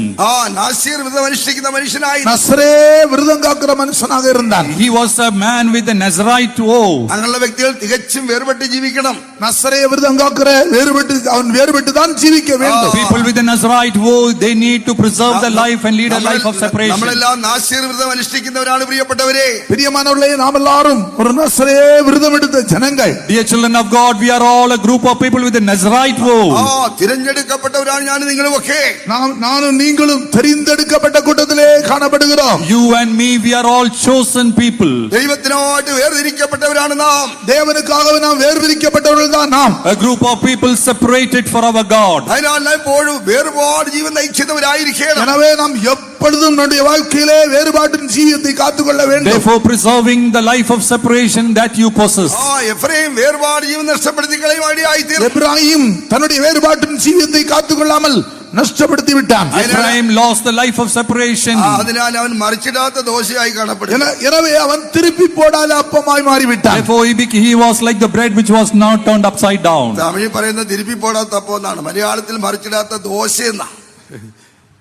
தமிழ்ல அப்பம் என்று எழுதப்பட்டிருக்குது, மலையாளத்திலே தோசை என்று சொல்லப்பட்டிருக்கு. It is said in different verses in different languages. Dosa തിരിച്ചിടാൻ എന്ത് സംഭവിക്കും? தோசையை திருப்பி போடாவிட்டால் என்ன சம்பவிக்கும்? The dosa is not turned upside down. What will happen? ഒരു വശം വെന്ത് ഇരിക്കും, ഒരു വശം വേകാതെ ഇരിക്കും. ஒரு பக்கம் வெந்து ஒரு பக்கம் வேகாத அரவேக்காடாக இருக்கும். One side will be cooked and the other side will not be cooked. തിന്നാൻ കൊള്ളാതെ പോകും, തിന്നാൻ കൊള്ളാതെ ആയി പോകും. அது புசிக்கு ஆகாததாக மாற்றப்படும். We cannot consume it as a food. അത് മറിച്ചിടേണ്ടിയിരിക്കുന്നു. அதை திருப்பி போட வேண்டும். It has to be turned. മറിച്ചിടാൻ ആരും ഇല്ലാത്തൊരവസ്ഥ കാണപ്പെടുകയാണ്. மறித்து திருப்பி போடக்கூடிய ஒருவரும் இல்லாத ஒரு சூழ்நிலையிலே A காணப்படுகிறது. situation where there is nobody to turn it upside down. തന്നെയോ ദോശ മറിഞ്ഞു വരത്തില്ല, തന്നെ വരത്തില്ല, ദോശ മറിഞ്ഞു വരുമോ? தானாக தோசை திரும்பி வருமா? On its own, it cannot turn upside down. അതിന് മറിച്ചിടാൻ ആൾ ആവശ്യമാണ്. அதை திருப்பி போடுவது ஒருவர் அவசியம். There is a person who is required to turn it upside ഒരു down. ചട്ടകം എടുത്ത് ചട്ടത്തിനകത്ത് കയറ്റി മറിച്ചിടണം. அது அந்த அதோடைய ஆப்பை எடுத்து அதை திருப்பி போட வேண்டும். The spoon has to be taken and this dosa has to be turned upside down. ഇപ്പൊ മറിച്ചിടാത്ത ദോശയായി മാറി. இப்பொழுது திருப்பி போடாத தோசையாக மாறிவிட்டது. Now it has become the bread which is not turned upside down. ഒരു വശം മുഴുവൻ കരിഞ്ഞും പോകും, ഒരു വശം വേഗത്തുമില്ല. இப்போ ஒரு பக்கம் கரைந்து போகிறது, ஒரு பக்கம் வேகவே இல்லை. And one side will be totally burnt away and the other side will not be cooked. വേർപാട് ജീവൻ നഷ്ടപ്പെടുത്തി കഴിഞ്ഞാൽ, வேறுபாட்டின் ஜீவியத்தை நம்முடைய வாழ்க்கையில் நஷ்டப்படுத்தினால், When you lose the life of separation within you, ഇങ്ങനെ ഒരു അനുഭവത്തിലായിരിക്കും നാം നടത്തപ്പെടുവാനിടയായിത്തീരുന്നത്. இப்படிப்பட்ட ஒரு நிர்பந்தமான நிலவரத்தில் தான் நடத்தப்படுவோம். into such a difficult wretched situation you will be led. നമ്മുടെ സ്വന്തം വഴിയിൽ നടക്കുവാനിടയായിത്തീരും. நம்முடைய சொந்த வழிகளிலே நடக்கக்கூடியவர்களாய் மாறிவிடுவோம். We will be walking in our own way. നമ്മെ നിയന്ത്രിപ്പാനായിട്ട് ആരും കാണത്തില്ല. நம்மை நடத்தும்படியாக யாரும் இருக்க மாட்டார்கள். There will be nobody to lead us. ദൈവിക നിയന്ത്രണത്തിൽ നിന്നും നടത്തിപ്പാൻ നിയന്ത്രണത്തിൽ നിന്നും നാം മാറ്റപ്പെടുവാനിടയായിത്തീരും. நாம் தேவனுடைய நடத்திப்புக்குள்ளும் பரிசுத்தவானுடைய கையின் கீழும் இருந்து நடத்தப்பட வேண்டும். We have to be under the leading of God and the saints of God. ദൈവത്തിന് മഹത്വം ഉണ്ടാകട്ടെ. தேவனுக்கு மகிமை Praise be உண்டாவதாக. to his holy name. നമുക്ക് വേർപാട് ജീവൻ നയിക്കുന്നവരായിത്തീരാം. பிரியமான தேவ பிள்ளைகளே, நாம் வேறுபாட்டின் ஜீவியத்தை காத்துக்கொள்ள வேண்டும். Oh dear children of God, let us lead a life of separation. ദൈവത്തിന്റെ പരിശുദ്ധാത്മാവ് എന്താണ് പറയുന്നത്? இஸ்ராயல் ஜனத்தை குறிச்சு இஸ்ரவேல் ஜனங்களை குறித்து பரிசுத்த ஆவியானவர் என்ன சொல்கிறார்? Regarding the children of Israel, what does the Holy Spirit say? இதோ தனிச்சு பார்ക്കുന്ന ஒரு ஜனம், இது தனித்து வாசம் பண்ணுகிற ஜனம். Behold, a group of people who live separately. ஜாதிകളുടെ கூட்டத்தில் எண்ணப்படுனதே இல்ல. இவர்கள் ஜாதிகளோடு கலவாதவர்கள். They are not numbered among the nations. அதனால அவர் பிரகாரம் காணப்படுகிறாണ്. எனவே அவர்கள் எப்படி காணப்படுகிறார்கள்? Therefore, how are they found? காட்டுപോത്തിന് തുല്യമായ ബലം അവർക്കുണ്ട്. காண்டாமிருகத்துக்கொத்த பலன் அவர்களுக்குள்ளே இருக்கிறது. Therefore, they have strength like a wild bullock. Hallelujah. Hallelujah. കാട്ടുപോത്തിന് തുല്യമായ ബലം കാണപ്പെടുകയാണ്. காண்டாமிருகத்துக்கொத்த பலன் அவர்களுக்குள்ளே காணப்படுகிறது. Therefore, they have the strength of a rhino. എന്താണ് കാരണം? காரணம் என்ன? What is the reason? അവർ ജാതികളോടുകൂടെ എണ്ണപ്പെടുന്നേ ഇല്ല. அவர்கள் ஜாதிகளோடு கலவாதிருக்கிறார்கள். Because they are not counted along with the nations. തനിച്ച് പാർക്കുന്ന ഒരു ജനമായി കാണപ്പെടുകയാണ്. தனித்து வாசம் பண்ணுகிற ஜனங்களாக இருக்கிறார்கள். They are a group of people living separately. Haman Israel ജനത്തെ കുറിച്ച് പറയുന്ന പോലെ, ஆமான் இஸ்ரவேல் ஜனங்களை குறித்து சொல்றது போல, Just as Haman told about the children of Israel. Haman ഇപ്രകാരം പറയുന്നുണ്ട്. ஆமான் என்ன சொல்லுகிறான்? Haman says like this. നിന്റെ ദേശത്തെ ഒരു കൂട്ടം ജനങ്ങൾ ഇങ്ങനെ അവിടെയുള്ളവങ്ങളായി ചിതറി പാർക്കുന്നുണ്ട്. இங்கே ஒரு கூட்டம் ஜனங்கள் ஆங்காங்கே சிதறி இருக்கிறார்கள். There are a group of people who are living scattered in this place. അവരുടെ പ്രമാണമൊക്കെ വ്യത്യസ്തമായ ഒരു പ്രമാണമാണ്. அவருடைய பிரமாணங்கள் எல்லாம் வித்தியாசமான All பிரமாணங்களாக the laws இருக்கிறது. that they follow, they are different. അവർ രാജാവിന്റെ കൽപ്പനയൊന്നും അനുസരിക്കുന്നില്ല. ராஜாவுடைய கற்பனைகளுக்கு கீழ்ப்படுகிறது இல்லை. They are not following the commandments of the king. ഒരു വ്യത്യസ്തമായ പ്രമാണം ഉള്ളവരാണ് അവര്. ஒரு விகற்பமான பிரமாணங்கள் உள்ளவர்களாக இருக்கிறார்கள். They are a group of people having a different laws and commandments. അങ്ങനെയാണ് ഹാമാൻ ഇസ്രായേൽ മക്കളെ കുറിച്ച് രാജാവിനോട് പറഞ്ഞു കൊടുക്കുന്നത്. அவ்விதமாக தான் இந்த ஆமான் இஸ்ரவேல் ஜனங்களை குறித்து ராஜாவினிடத்தில் சொல்லிக் கொடுக்கிறார். That is how Haman told about the children of Israel to the king. അംഗസംഖ്യ വളരെ കുറവാണ്. அங்க ஜனங்கள் சொற்ப ஜனங்களா இருக்கிறார்கள். They are few in number. അവിടെ ഇവിടെയൊക്കെ ചിതറിപ്പാർക്കുകയാണ്. ஆங்காங்கே சிதறி இருக்கிறார்கள். They are found scattered in different places. വ്യത്യസ്തമായ ഒരു പ്രമാണമുണ്ട്. ஆனால் அவர்களுக்கு ஒரு விருப்பமான ஒரு பிரமாணம் இருக்கிறது. But they are following a different law. ഹാമാന് പോലും നന്നായിട്ട് മനസ്സിലാകുന്നുണ്ട്. அது ஆமானுக்கு நன்றாக தெரிகிறது. Haman knew it very well. സിപിഎംകാരെ കുറിച്ച് പഠിച്ചാൽ അങ്ങനെ നമുക്ക് മനസ്സിലാക്കാൻ കഴിയുന്നത്. இந்த பெந்தேகோஸ்துக்காரங்களை சிபிஎம்காரங்களை குறித்து அவர்களுக்கு மற்றவர்களுக்கு அப்படித்தான் தெரிகிறது. Pentecostal people, TPM people are also like this. അവിടെ ഇവിടെയൊക്കെ എണ്ണം നോക്കിയാൽ വളരെ അംഗസംഖ്യ കുറവാണ്. அவர்கள் அங்கங்கே கொஞ்சம் கொஞ்சமா சிதறி இருக்கிறார்கள். When you see the number of people, they are few in number everywhere. ചിതറിപ്പാർക്കുകയാണ്. அவர்கள் அங்கங்கே சிதறி தங்கி இருக்கிறார்கள். They are scattered in different places. കുറച്ചുപേര് കൊട്ടാരക്കരയെ കാണുകയാണ്. கொஞ்சம் பேர் கொட்டாரக்கரையில் இருக்கிறார்கள். Few people are in Kottarakara. വാളകത്ത് കാണുന്നു. கொஞ்சம் பேர் வாளகத்தில் இருக்கிறார்கள். Few are in Valagam. കുറച്ചൊരു ഉമ്മന്നൂര് കാണുന്നു. கொஞ்சம் பேர் உம்மனூரில் இருக்கிறார்கள். Few people are in Ummanur. அங்க சிதறி பார்க்கிறார்கள். They are found scattered in different places. വ്യത്യസ്തമായ ഒരു പ്രമാണമുണ്ട്. ஆனால் ഇവர்களுக்கு ஒரு வித்தியாசமான விகற்பமான பிரமாணம் உண்டு. But they have a different commandment that they follow. Hallelujah. Hallelujah. ഒരു പ്രത്യേക ഉപദേശം ദൈവം നമുക്ക് തന്നിട്ടുണ്ട് പ്രിയപ്പെട്ടവരെ. ஒரு வித்தியாசமான விசேஷித்த உபதேசம் தேவன் நமக்கு தந்திருக்கிறார். Oh, dear children of God, God has given us a different doctrine. എത്ര പേർക്ക് ഇത് മനസ്സിലാക്കാൻ കഴിയുന്നുണ്ട്? எத்தனை பேருக்கு அது விளங்கிக் கொள்ள முடிகிறது? How many of you are able to realize that? മനസ്സിലാക്കി ദൈവമക്കൾ കരങ്ങളെ ഉയർത്തി ഹല്ലേലൂയ പറഞ്ഞാട്ടെ. விளங்கிக் கொள்கிற தேவனுடைய பிள்ளைகள் கரங்களை Those who உயர்த்தி realize ஹல்லேலூயா this, சொல்லுங்க. shout hallelujah. ഒരു വ്യത്യസ്ത പ്രമാണം ദൈവം നമുക്ക് തന്നിരിക്കുന്നു. ஒரு வித்தியாசமான விசேஷித்த பிரமாணத்தை தேவன் நமக்கு தந்திருக்கிறார். God has given us a different doctrine. നമുക്കൊരു ഉപദേശം തന്നിരിക്കുന്നു. நமக்கு ஒரு உபதேசத்தை He தேவன் has given a கொடுத்திருக்கிறார். different doctrine. നമ്മുടെ യേശുപ്പച്ചൻ പലയിടത്തും പറയുന്ന പ്രസംഗം പറയുന്നത് நம்முடைய பாசு ஏசி அப்பச்சன் பல இடங்களில் சொல்லும்போது சொல்லியிருக்கிறார். Also, A.C. Appachan, when he was preaching, he used to tell in many places. ഞാൻ കണ്ടിട്ടുണ്ട് കേട്ടിട്ടുണ്ട് പ്രസംഗം. நான் கண்டிருக்கிறேன் கேட்டிருக்கிறேன். I have seen, I have heard him speak. അന്ന് ഞാൻ കൊച്ചു പയ്യനെ എനിക്കൊന്നും മനസ്സിലാകത്തില്ല. நான் ஒரு சிறு பையன், எனக்கு அன்றைக்கு ஒன்று விளங்கிக் கொள்ள முடியவில்லை. I was a small boy, I didn't understand anything those days. ഇവരൊക്കെ വന്നിരിക്കുന്നവർ ഇങ്ങനെ കൊച്ചു പയ്യൻ ഇങ്ങനെ മുന്നോട്ട് ഇങ്ങനെ ഇരിക്കും. இந்த சின்ன பிள்ளைகள் இருக்கிறது போல நம்மளோட இருப்பேன். Like these people, I used to come in the front and காரியங்கள் stand. ஒன்று விளங்கிக் கொள்ள I didn't understand anything. യേശുപ്പച്ചനാണെന്ന് അറിയാം, യേശുപ്പച്ചന്റെ പ്രസംഗമാണെന്ന് അറിയാം. இது ஏசி அப்பச்சன் தெரியும், அவருடைய பிரசங்கம் என்று தெரியும். I know A.C. Appachan, I know that he is preaching today. എന്നാൽ താൻ പ്രസംഗിക്കുമ്പോൾ മിക്കവാറും പറയുന്ന ഒരു കാര്യം ഉണ്ടായിരുന്നു. அவர் മുഖ്യமாக പ്രസംഗത്തിൽ சொல்லக்கூடிய ഒരു കാര്യം. But always when he is preaching, there is something he used to tell often. നമ്മുടെ അടുക്കൽ ആര് വന്നാലും അവർക്ക് കൊടുപ്പാൻ ദൂത് ദൈവം നമ്മുടെ പക്കൽ ഏൽപ്പിച്ചിട്ടുണ്ട്. நம்முடைய பக்கத்துல யார் வந்தாலும் அவர்களுக்கு ஏற்ற ஒரு தூது தேவன் நம்முடைய மத்தியில வைத்திருக்கிறார். Whoever comes to us, God has given us the doctrine that we can preach unto them. Hallelujah. Hallelujah. അതേ പ്രിയപ്പെട്ടവരെ, ഒരു പ്രത്യേക പ്രമാണം ഏറ്റുവാങ്ങിയവരാണ് ഞാനും നിങ്ങളും. அருமையான பிரியமான தேவனுடைய பிள்ளைகளே, தேவனிடத்திலிருந்து ஒரு வித்தியாசமான மற்றவர்களுக்கு இல்லாத ஒரு பிரமாணத்தை பெற்றுக்கொண்டவர்கள் தான் நானும் நீங்களுமா இருக்கிறோம். Dear children of God, you and I are a separated group of people having received a commandment and a law from the Lord. Israel മക്കളെ കുറിച്ച് നമ്മൾ അങ്ങനെയാ പഠിക്കുന്നത്. இஸ்ரவேல் ஜனங்களை குறித்து நாம் அப்படித்தான் கற்றுக்கொள்கிறோம். Regarding the children of Israel, we read that way. ആവർത്തന പുസ്തകം 4-ാം അധ്യായത്തിലേക്ക് വരുമ്പോൾ, உபாகமம் 4-ஆம் அதிகாரத்திற்கு வரும்போது, When you can read Deuteronomy 4th chapter, അവർക്കൊരു പ്രത്യേക പ്രമാണം ഉണ്ടെന്ന് അവിടെ ഓർപ്പിക്കുകയാണ്. அவர்களுக்கு ஒரு விசேஷமான பிரமாணம் உண்டு என்று அங்கே it is being ஞாபகப்படுத்துகிறார். reminded there they have a separate law unto themselves. ദൈവമായ യഹോവ അടുത്തിരിക്കുന്ന ശ്രേഷ്ഠ ജാതി എന്നാ പറഞ്ഞിരിക്കുന്നത്. தேவனோடு கூட சமீபமாய் பெற்ற ஒரு பெரிய ஜாதி என்று நாம் வாசிக்கிறோம். This is a nation unto whom the Lord is very near. ദൈവമായ യഹോവ വിളിച്ചപേക്ഷിക്കുമ്പോഴൊക്കെയും യഹോവ അടുത്തിരിക്കുന്ന ശ്രേഷ്ഠ ജാതി വേറെ ഏതുണ്ടോ എന്നാ ചോദിക്കുന്നത്. தேவனாகிய கர்த்தரை தொழுது கொள்ளும் போதெல்லாம் அவர் நமக்கு சமீபமாய் இருக்கிறது போல தேவனை இவ்வளவு சமீபமாய் பெற்றிருக்கிற வேறே ஜாதி எது? Where there is no other nation which is nigh unto the Lord, like unto you, when you call upon the name of the Lord is very near to you. വായിച്ചാട്ടെ. നമ്മുടെ ദൈവമായ യഹോവയോട് നാം വിളിച്ചപേക്ഷിക്കുമ്പോഴൊക്കെയും അവൻ നമുക്ക് അടുത്തിരിക്കുന്നത് പോലെ ദൈവം ഇത്ര അടുത്തിരിക്കുന്ന ശ്രേഷ്ഠ ജാതി ഏതുള്ളൂ? ഞാനിന്ന് നിങ്ങളുടെ മുമ്പിൽ വയ്ക്കുന്ന ഈ സകല ന്യായപ്രമാണവും പോലെ ഇത്ര നീതിയുള്ള ചട്ടങ്ങളും വിധികളുമുള്ള ശ്രേഷ്ഠ ജാതി ഏതുള്ളൂ? ഇത്ര നീതിയുള്ള ചട്ടങ്ങളും വിധികളുമുള്ള ശ്രേഷ്ഠ ജാതി ഏതുള്ളൂ? இவ்வளவு நீதியுள்ள கட்டளைகளையும் நியாயங்களையும் பெற்றிருக்கிற வேறே ஜாதி எது? What is a nation so great that has statutes and judgments so righteous according to the law? കൃപയാൽ ടിപിഎംകാർക്ക് ദൈവം അങ്ങനെ ഉപദേശം തന്നിട്ടുണ്ട്. പ്രിയപ്പെട്ടവരെ, பிரியமானவர்களே, கிருபையாக இந்த டிபிஎம் சபையில இருக்கிறவர்களுக்கு ஆண்டவர் அப்படிப்பட்ட ஒரு உபதேசத்தை நமக்கு தந்திருக்கிறார். Dear children of God, graciously God has given to us the TPM believers these laws and commandments. ഒരു പ്രത്യേക നിയന്ത്രണത്തിലാണ് നാം പോകുന്നത്. ஒரு ஒரு விசேஷமான ஒரு நிலவரத்தில் நாம் கடந்து போகிறோம். നിയന്ത്രണം, ഒരു കൺട്രോളിലാണ് നാം പോകുന്നത്. ஒரு കട്ടുപാട്ടുകൾ நாம் கடந்து போகிறோம். We children of God, we are going through a controlled measure.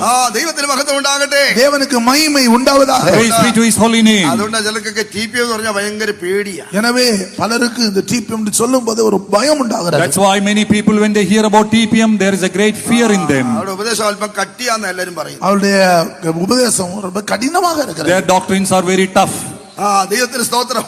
கர்த்தருக்கு ஸ்தோத்திரம். Praise be to his holy name. നമുക്ക് ഇത് വല്ലതും കട്ടിയായിട്ട് തോന്നുന്നുണ്ടോ? தேவனுடைய பிள்ளைகளுக்கு இது யாருக்காயிலும் கடினமாக தெரிகிறதா? For children of God seated here, do the doctrines sound very tough? കർത്താവായ യേശുക്രിസ്തു ഉപദേശങ്ങൾ അല്പം കടുപ്പമായിട്ട് പറഞ്ഞു കഴിഞ്ഞപ്പോൾ, கர்த்தராகிய இயேசு கிறிஸ்து கடினமான உபதேசத்தை சொன்னபோது, Jesus Christ when he told his teachings were tough, എന്റെ മാംസം തിന്നണം, എന്റെ രക്തം കുടിക്കണം എന്നൊക്കെ പറഞ്ഞപ്പോൾ, அவருடைய மாம்சத்தை புசித்து என் இரத்தத்தை பானம் பண்ண வேண்டும் என்று சொன்னபோது, when he said that you have to eat of my flesh and drink of my blood, അപ്പൊ അവനോട് സഞ്ചരിച്ച് അനേകർ പൊയ്ക്കളയാൻ ഇടയായി തീർന്നു. அவரோடு கூட பின்பற்றி வந்தவர் அநேகர் போய்விட்டார்கள். many who traveled along with him, they left him and went away. ഇപ്പൊ അപ്പവും മീനും കഴിച്ചവരൊന്നും കൂടെ കാണുന്നില്ല.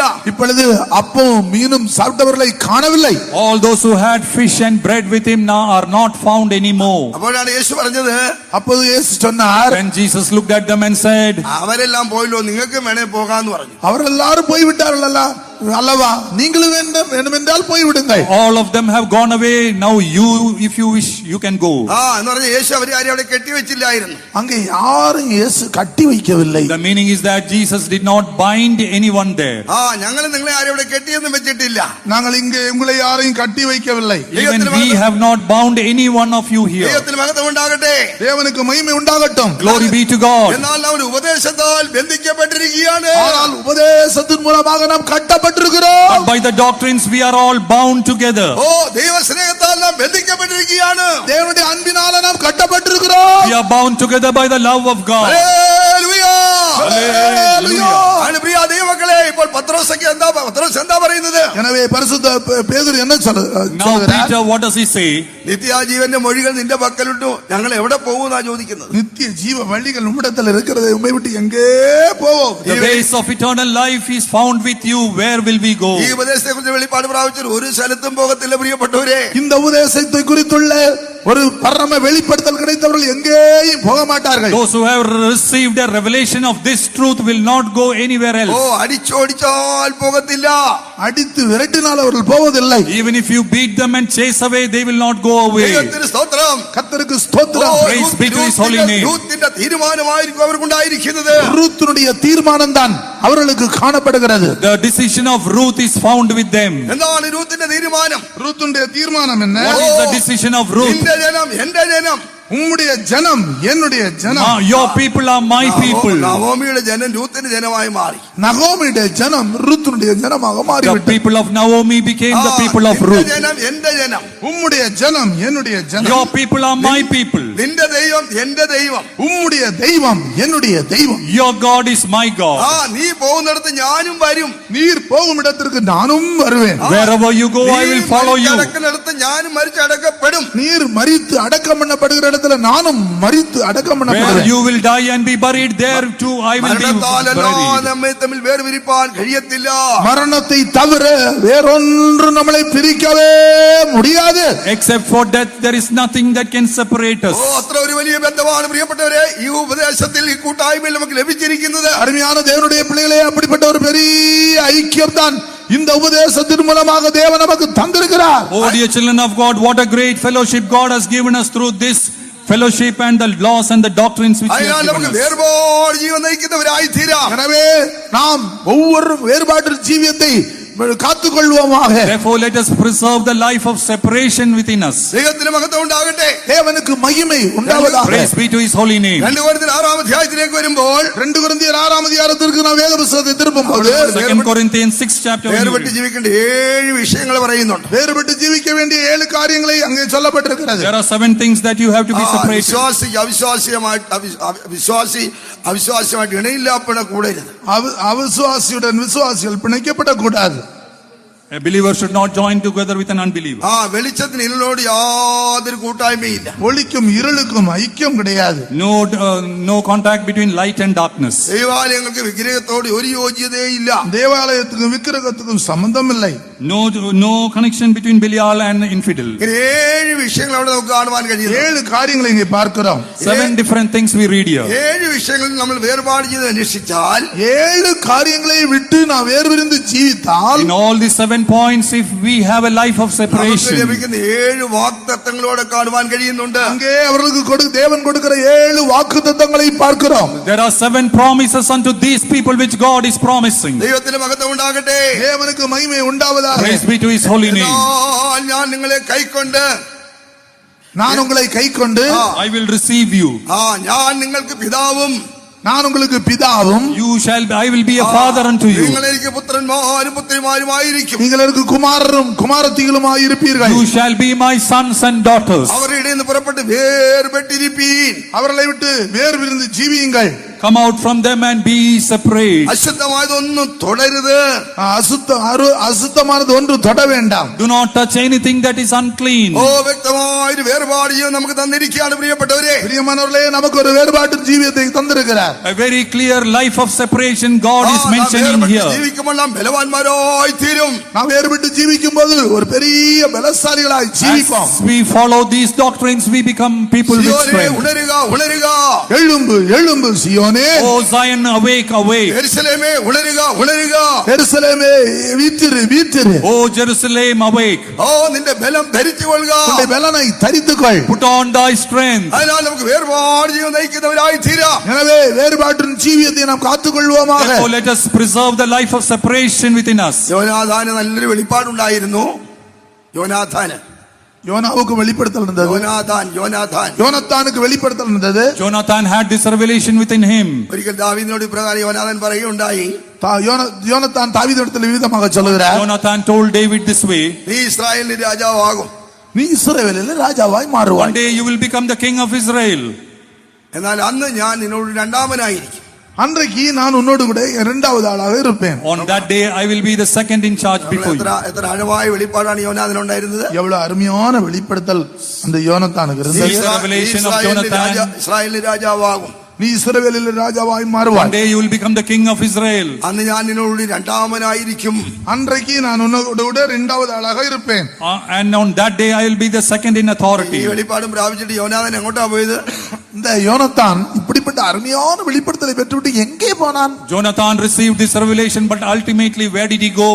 വീണ്ടും അവൻ ശൗലിന്റെ കൊട്ടാരത്തിലേക്ക് പോയി. மீண்டும் இந்த வெளிப்படுத்தலை பெற்று மீண்டும் சவுலுடைய அந்த பெரிய ராஜா அரண்மனைக்கு கொட்டாரத்துக்கு போய்விட்டான். After receiving this revelation, once again he returned back to the palace of Saul. വീഴ്ച സംഭവിച്ചോടുകൂടി കൂട്ടായ്മ ആചരിക്കാൻ പോയി. அவன் அவர்களோடு கூட தன்னுடைய ஐக்கியத்தை வைத்துக் கொள்ளும்படி போய்விட்டான். He went to have വീണാണ് Saul വീഴ്ച സംഭവിച്ച വ്യക്തിയാ.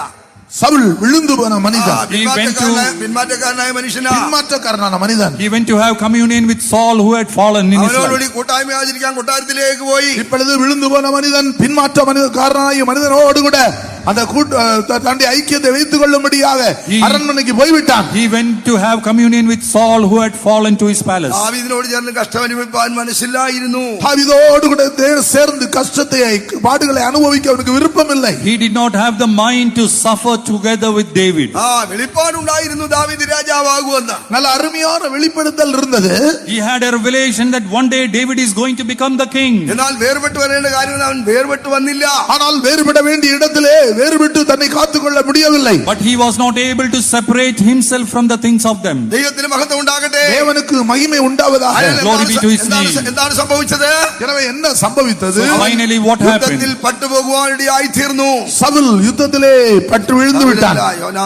யோனத்தானும் யுத்தத்திலே பட்டு விழுந்தான். Jonathan was killed in the battle. ദൈവത്തിന് സ്തോത്രം. கர்த்தருக்கு ஸ்தோத்திரம். Praise be to his holy name. ദാവീദ് രാജാവായി. ஆனால் தாவீதோ ராஜாவாக But மாறினான். David, he became the king. യോനാഥാന് രണ്ടാമനാകാൻ സാധിച്ചില്ല പ്രിയപ്പെട്ടവരെ.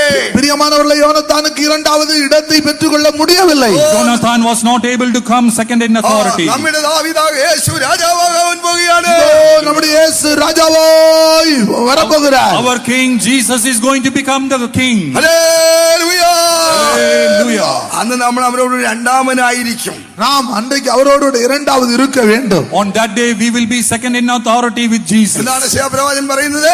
ஏசாயா தீர்க்கதரிசி என்ன சொல்கிறார்? What does the prophet Isaiah ഒരു say? രാജാവ് നീതിയോട് വാഴും.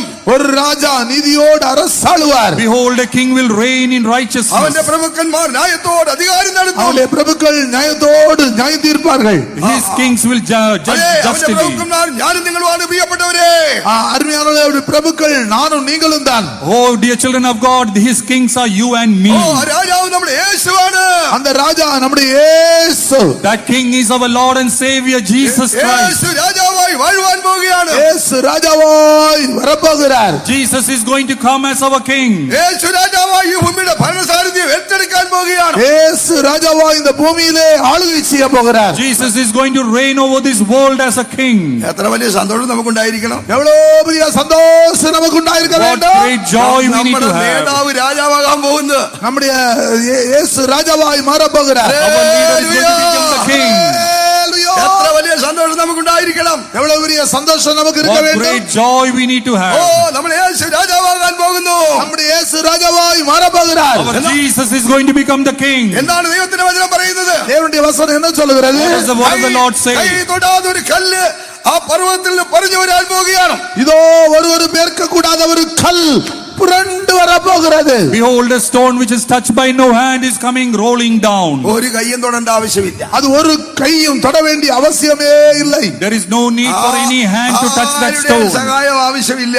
யாருடைய உதவியும் தேவையில்லை. That stone doesn't need the help of anybody. മനുഷ്യാശ്രയവും ആവശ്യമില്ല. ஒரு மனிதனுடைய சகாயமும் தேவையில்லை. It doesn't need the help of any man. അതാ കൈ തൊടാതൊരു കല്ല്. அதுதான் கைகளால் பேர்க்கப்படாத கல். That stone is untouched by any hand. ഒരു വ്യക്തി രാജാവാകണമെങ്കിൽ എത്ര പേരുടെ കാല് പിടിക്കണം?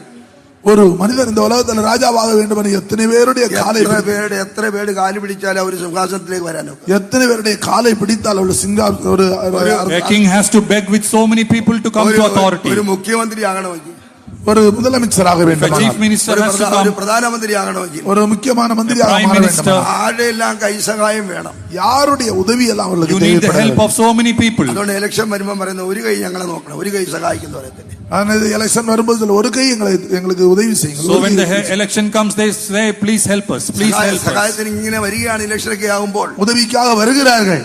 When the election comes, they ask for our help. പിന്നെ ആരും കാണത്തൊന്നുമില്ല, നേരത്തെ സഹായം ചോദിക്കലൊക്കെ ഉള്ളു. சகாயம் உதவி கேட்கும் போது மட்டும் இருப்பார்கள், அதற்கு பிறகு பார்க்க முடியாது. They will only take your help and they later on they will not be found. പിന്നെ മഷീട്ട് നോക്കിയാൽ കാണാൻ ഒക്കത്തില്ല. அதற்கு பிறகு அவர்களை பார்க்க முடியாது. Later on you can never find them. സഹായം ഉണ്ടെങ്കിൽ മാത്രമേ അവർക്കൊരു സിംഹാസനം സ്ഥാപിക്കാൻ ഒക്കത്തുള്ളൂ. உதவி இருந்தால் மட்டும்தான் அவர்களாலே அரசாங்கத்துக்கு ராஜாங்கத்துக்கு வர முடியும். Only if they have our help they can reign in authority. ഈ കല്ല് കൈ തൊടാതെ പറഞ്ഞു വരികയാണ്. ஆனால் இதோ இந்த கல் கைகளால் பேர்க்கப்படாமல் உருண்டு வருகிறது. Behold, the stone is coming rolling down without the help of any man. ഒന്ന് വായിച്ചാട്ടെ കല്ല് പ്രവചനം. Please read that verse. 2:34. തിരുമനസ്സുകൊണ്ട് നോക്കിക്കൊണ്ടിരിക്കുമ്പോൾ കൈ തൊടാതെ ഒരു കല്ല് പറഞ്ഞു വന്ന് ബിംബത്തെ ഇരുമ്പും കളിമണ്ണും കൊണ്ടുള്ള കാലിൽ അടിച്ചു തകർത്തു കളഞ്ഞു. நீ பார்த்து கொண்டிருக்கும் போதே கைகளால் பெயர்க்கப்படாத ஒரு கல் பெயர்ந்து உருண்டு வந்தது. அது அந்த சிலையை இரும்பும் களிமண்ணுமாகிய அதன் பாதங்களில் மோதி அவைகளை நொறுக்கி போட்டது. കൈതൊടാതൊരു കല്ല് സിയോൻ പർവ്വതത്തിൽ പറഞ്ഞു വരാൻ പോവുകയാണ്. கைகளால் பேர்க்கப்படாத ஒரு கல் சியோனிலிருந்து உருண்டு வரப்போகிறது. ദൈവത്തിന് സ്തോത്രം. Behold, a stone is coming from Zion which is untouched by man. ഈ രാജ്യഭരണങ്ങൾക്കെല്ലാം അന്തം കുറിക്കാൻ പോവുകയാണ്. இந்த உலக ராஜ்யங்களுக்கெல்லாம் ஒரு முடிவு கட்ட போகிறார். All the kingdoms of this world will come to an end. ഈ ലോകം 10 സ്റ്റേറ്റ് കേട്ടായിട്ട് 10 രാജ്യങ്ങളായിട്ട് തിരിഞ്ഞ് അതിനൊരു നേതാവ് വരാൻ പോവുകയാണ്. 10 ராஜ்யங்களாய் பிரிந்து ஒரு பெரிய ராஜா அதில் எழும்ப போகிறான். This world is going to be divided into 10 kingdoms and there is going to be a ruler. അതാണ് എതിർ ക്രിസ്തുവിന്റെ ഭരണം എന്നുള്ളത്. அதுதான் அந்திகிறிஸ்துவினுடைய ராஜ்யம். That is the reign of the Antichrist. രണ്ട് ക്രിസ്തു ഇങ്ങനെ നിൽക്കുകയാണ്. പെട്ടെന്ന് രണ്ട് ക്രിസ്തുക്കൾ പ്രത്യക്ഷപ്പെടാൻ പോവുകയാണ്. அந்திகிறிஸ்து சீக்கிரத்திலே வெளிப்படும்படி காத்திருக்கிறான். இயேசு வெளிப்படும்படி காத்திருக்கிறார். Antichrist is waiting to appear soon. യേശു ക്രിസ്തു വരാൻ പോകുന്നു, എതിർ ക്രിസ്തു വരാൻ പോകുന്നു. இயேசு கிறிஸ்து வெளிப்பட போகிறார். அதே சந்தர்ப்பத்தில் அந்திகிறிஸ்து வெளிப்பட போகிறார். Jesus Christ is going to appear. ഒരുപോലെ വരാൻ പോവുകയാണ്. ஒன்று போல வரப்போகிறார்கள். Both Jesus Christ and the Antichrist will appear soon. വലിയ വ്യത്യാസമൊന്നുമില്ല പ്രിയപ്പെട്ടവരെ. பெரிய நேரத்தில் பெரிய வித்தியாசங்கள் இருக்காது. There will not be any great difference of time. രണ്ട് ക്രിസ്തുക്കൾ വരാൻ പോവുകയാണ്. ரெண்டு கிறிஸ்துக்கள் வரப்போகிறார்கள். 2 Christs are going to appear. യേശു ക്രിസ്തു വന്ന് സഭയെ ചേർത്തുകൊണ്ട് പോകാൻ പോകുന്നു. இயேசு கிறிஸ்து தன்னுடைய சபையை சேர்க்கும்படி வரப்போகிறார். Jesus Christ is going to gather his church. തുടർന്ന് എതിർ ക്രിസ്തുവിന്റെ ഭരണം ഭൂമിയിൽ സ്ഥാപിതമാകും. அதே சந்தர்ப்பத்தில் அந்திகிறிஸ்துவினுடைய ராஜ்யம் பூமியிலே ஸ்தாபிக்கப்படும். The kingdom of the Antichrist will then be established in this world. 7 വർഷത്തെ ഭരണം ഉണ്ടായിരിക്കും. 7 வருஷ காலம் அந்த ராஜ்யம் காணப்படும். And that reign will happen for 7 years. ഈ ലോകത്തെ 10 രാജ്യങ്ങളായിട്ട് പിരിച്ചിട്ട് இந்த உலகத்தை 10 ராஜ்யங்களாய் பிரித்து This world will be separated into 10 kingdoms. അതിന്റെ നേതാവായിട്ട് എതിർ ക്രിസ്തു വെളിപ്പെടാൻ പോവുകയാണ്. அதனுடைய அதிபதியாக இருந்து அந்த அந்திகிறிஸ்து வெளிப்பட போகிறார். And as the leader of them all, the Antichrist is going ഈ to appear. രാജാക്കന്മാരുടെ കാലത്ത് இந்த ராஜாக்களுடைய காலத்திலே In the times of these kings, ഒരിക്കലും നശിച്ചു പോകാത്തൊരു നിത്യരാജ്യത്തെ സ്ഥാപിക്കാൻ പോവുകയാണ്.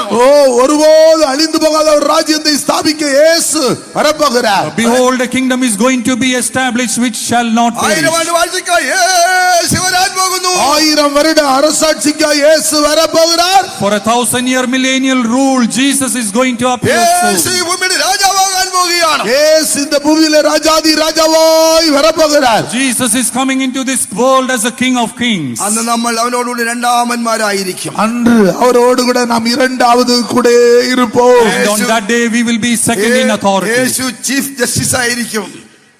அவர் முக்கியமான Jesus will be the chief justice on that day. നമ്മളെല്ലാവരും ചേർന്ന് സഹ ജഡ്ജിമാരായി കാണപ്പെടും. இயேசு முக்கியமான நீதிபதி நியாயாதிபதியாக இருப்பார். நாம் அவரோடு கூட நியாயாதிபதிகளாக இருப்போம். We will also be co-judges along with അവരോട് Jesus. ചേർന്ന് ഈ ലോകത്തെ നമ്മൾ ഭരിക്കാൻ പോവുകയാണ് പ്രിയപ്പെട്ടവരെ. அவரோடு கூட சேர்ந்து இந்த உலகத்தை நாம் ஆளுகை செய்ய We are போகிறோம். going to reign the world together with എത്ര them. പ്രത്യാശയുള്ള ജീവിതമാണ് ദൈവം നമുക്ക് തന്നിരിക്കുന്നത്. எவ்வளவு பெரிய நம்பிக்கையுள்ள ஜீவியத்தை கர்த்தர் நமக்கு தந்திருக்கிறார். What a great life of hope our God has given അതിനാൽ us. നമുക്ക് ഉണർന്നിരിക്കുന്നവരായി തീരാം. எனவே நாம் விழித்திருக்கிறவர்களா இருப்போம். Therefore let us be awake. ഉണരുക. விழித்திருங்கள், விழித்திருங்கள். Be awake, be awake. നിങ്ങളുടെ உங்களுடைய பலம் தரித்துக் கொள்க. உங்களுடைய பலனை பெற்றுக்கொள்ளுங்கள். Put on your strength. அலங்கார வஸ்திரம் தரித்துக் கொள்க.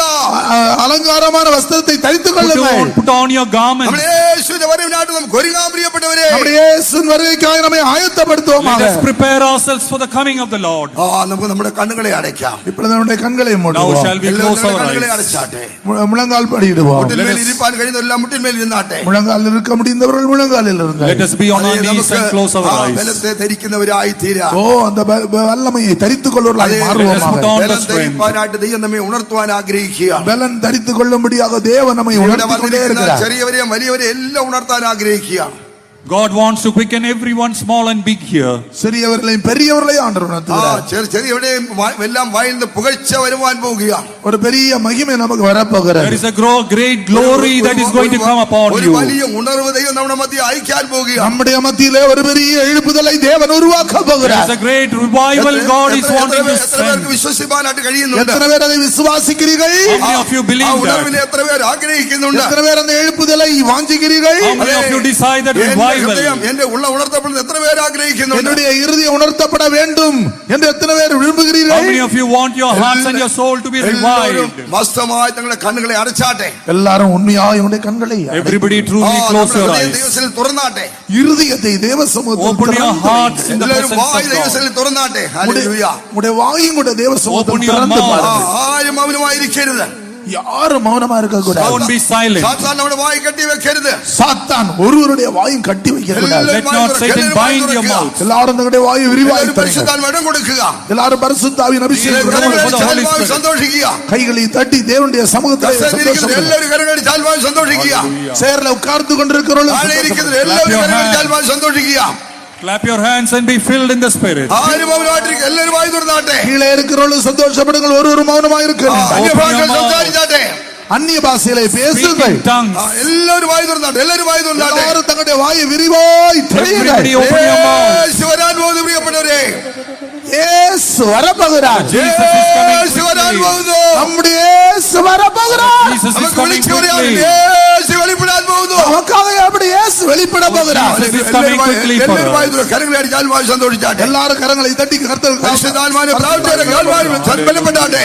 அபிஷேகத்தால் நிரப்பப்படுங்கள். Be filled with the anointing. ഹല്ലേലൂയ, ഹല്ലേലൂയ, യേശുരാജൻ വരുന്നിതാ നാശലോകം തകരുന്നേ ദൈവജനമേ ഉണർന്നിപ്പോ തലകളുയർത്തി പാടുന്നേ യേശുരാജൻ വരുന്നിതാ നാശലോകം തകരുന്നേ ദൈവജനമേ ഉണർന്നിപ്പോ തലകളുയർത്തി പാടുന്നേ എഴുന്ന ശോഭിപ്പേ ദീപം തെളിയിപ്പേ ആമേൻ. പറന്നു പോകാൻ കാലം എല്ലാവരും കരങ്ങളടിച്ച് പാടിയാട്ടെ. എല്ലാവരും കരങ്ങളടിച്ച് പാടിയാട്ടെ. പറന്നു പോകാൻ കാലം ഏറ്റവും അടുത്തു വരുന്നിതാ യേശുരാജൻ വരുന്നിതാ നാശലോകം തകരുന്നേ ദൈവജനമേ ഉണർന്നിപ്പോൾ തലകളുയർത്തി പാടുവീ യേശുരാജൻ വരുന്നിതാ നാശലോകം തകരുന്നേ ദൈവജനമേ ഉണർന്നിപ്പോൾ തലകളുയർത്തി പാടുവീ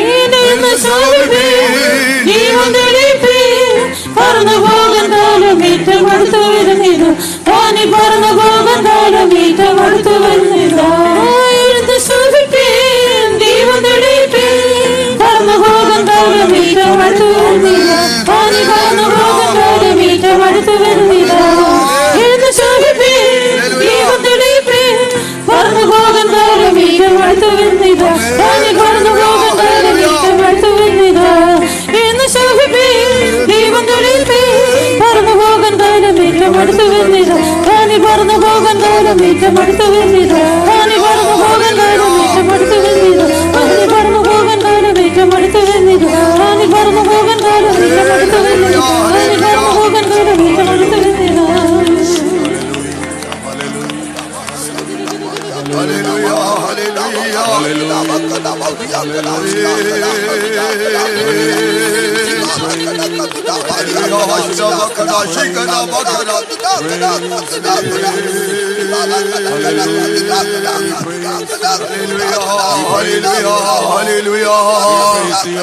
ഹല്ലേലൂയ, ഹല്ലേലൂയ. നിങ്ങളുടെ ഉള്ളത്തിൽ വചനം പ്രവേശിക്കുന്ന ഒരു അഭിഷേകം ഉണ്ടാവും. വചനങ്ങളുടെ ഉള്ളത്തിൽ പ്രവേശിച്ചെങ്കിൽ ഒരു അഭിഷേകം. யார் யாருடைய இருதயத்துக்குள் தேவனுடைய வார்த்தை பிரவேசித்திருக்கிறதோ அவர்களுக்குள் ஒரு பெரிய அபிஷேகம் உண்டாகும். If the word of the Lord has penetrated into you, there will be an anointing. Hallelujah. അല്പസമയം കൂടി മാത്രം, അല്പസമയം കൂടി മാത്രം. എല്ലാവരും കരങ്ങളെ അടിച്ച് சில நிமிடங்கள் மட்டும் இதோ ஒரு அபிஷேகம் പൂർണ്ണമായിട്ട് ഏൽപ്പിച്ചു കൊടുത്താട്ടെ, പൂർണ്ണമായിട്ട് ഏൽപ്പിച്ചു കൊടുത്താട്ടെ.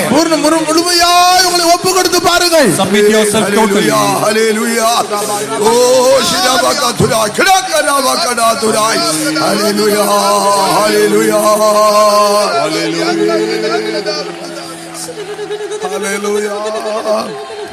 യേശുരാജൻ വരുന്നിതാ, നാശലോകം തകരുന്നേ, ദൈവജനമേ ഉണർന്നിപ്പോൾ തലകളുയർത്തി പാടുവീൻ. യേശുരാജൻ വരുന്നിതാ, നാശലോകം തകരുന്നേ, ദൈവജനമേ ഉണർന്നിപ്പോൾ തലകളുയർത്തി പാടുവീൻ. യേശുരാജൻ വരുന്നിതാ, നാശലോകം തകരുന്നേ, ദൈവജനമേ ഉണർന്നിപ്പോൾ തലകളുയർത്തി പാടുവീൻ. യേശുരാജൻ വരുന്നിതാ, നാശലോകം തകരുന്നേ, ദൈവജനമേ ഉണർന്നിപ്പോൾ തലകളുയർത്തി പാടുവീൻ. യേശുരാജൻ വരുന്നിതാ, നാശലോകം തകരുന്നേ, ദൈവജനമേ ഉണർന്നിപ്പോൾ തലകളുയർത്തി പാടുവീൻ. യേശുരാജൻ വരുന്നിതാ, നാശലോകം തകരുന്നേ, ദൈവജനമേ ഉണർന്നിപ്പോൾ തലകളുയർത്തി പാടുവീൻ. യേശുരാജൻ വരുന്നിതാ, നാശലോകം തകരുന്നേ, ദൈവജനമേ ഉണർന്നിപ്പോൾ തലകളുയർത്തി പാടുവീൻ. യേശുരാജൻ വരുന്നിതാ, നാശലോകം തകരുന്നേ, ദൈവജനമേ ഉണർന്നിപ്പോൾ തലകളുയർത്തി പാടുവീൻ.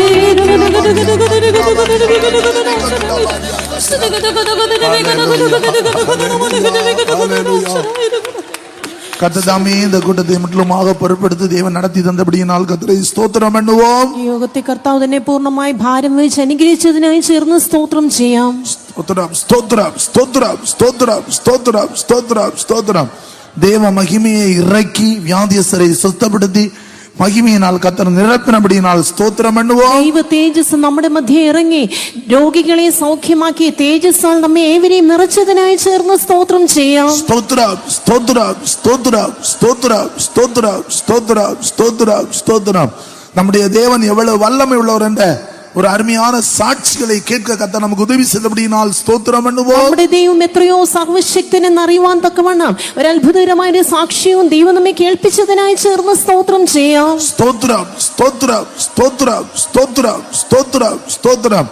நம்மையும் அப்படிப்பட்ட அற்புத சாட்சிகளாக ஜெபிக்கிற இடங்களில் பிசாசுடைய வல்லமைகளை துரத்தக்கூடிய, நமக்கு எதிர்ப்புகள் வரும்போது கர்த்தரால் சந்திக்கப்படக்கூடிய, அற்புதங்களை காணக்கூடிய ஜீவியத்தை இன்றைக்கு இந்த சாட்சியின் மூலமாக ஒவ்வொருடைய ஜீவியத்திலையும் கர்த்தர் ഉരുവാക്കി இருக்கிறபடியால் സ്തോത്രം பண்ணுவோம். അതുപോലെ തന്നെ പ്രാർത്ഥനയാൽ ഭൂതബാധിതരായവരെല്ലാവരും പുറത്താക്കപ്പെടത്തക്കവണ്ണവും പ്രതിബന്ധങ്ങളെ നേരിടുവാൻ തക്കവണ്ണവും നമ്മെ ഏവരെയും അത്ഭുത വിഷയമാക്കി തീർക്കേണ്ടതിനും അങ്ങനെയുള്ള അനുഭവങ്ങൾ നമ്മുടെ ജീവിതത്തിലും നാം കാണപ്പെട്ട് നാം ഏവരും മറ്റുള്ളവരുടെ മുൻപാകെ ഒരു അത്ഭുത വിഷയമായി തീരേണ്ടതിനുമായി ചേർന്ന് സ്തോത്രം ചെയ്യാം. ஸ்தோத்திரம் ஸ்தோத்திரம் ஸ்தோத்திரம் ஸ்தோத்திரம் ஸ்தோத்திரம். இந்த கடைசி நாட்களில் நமக்கு தேவையான ஆலோசனை ஆண்டவர் தந்து விழித்திருங்கள். எழும்பு எழும்பு சீயோனே, எருசலேமே வீற்றிரு, அலங்கார വസ്ത്രത്തെ ഉടുത്തിക്കൊள் என்று എച്ചരിത്തപടിയാൽ സ്തോത്രം பண்ணுவோம். ഈ അന്ത്യകാലത്ത് നമുക്ക് ആവശ്യമായ ദൈവത്തിന്റെ ആലോചന ദൈവം നമുക്ക് തന്നു.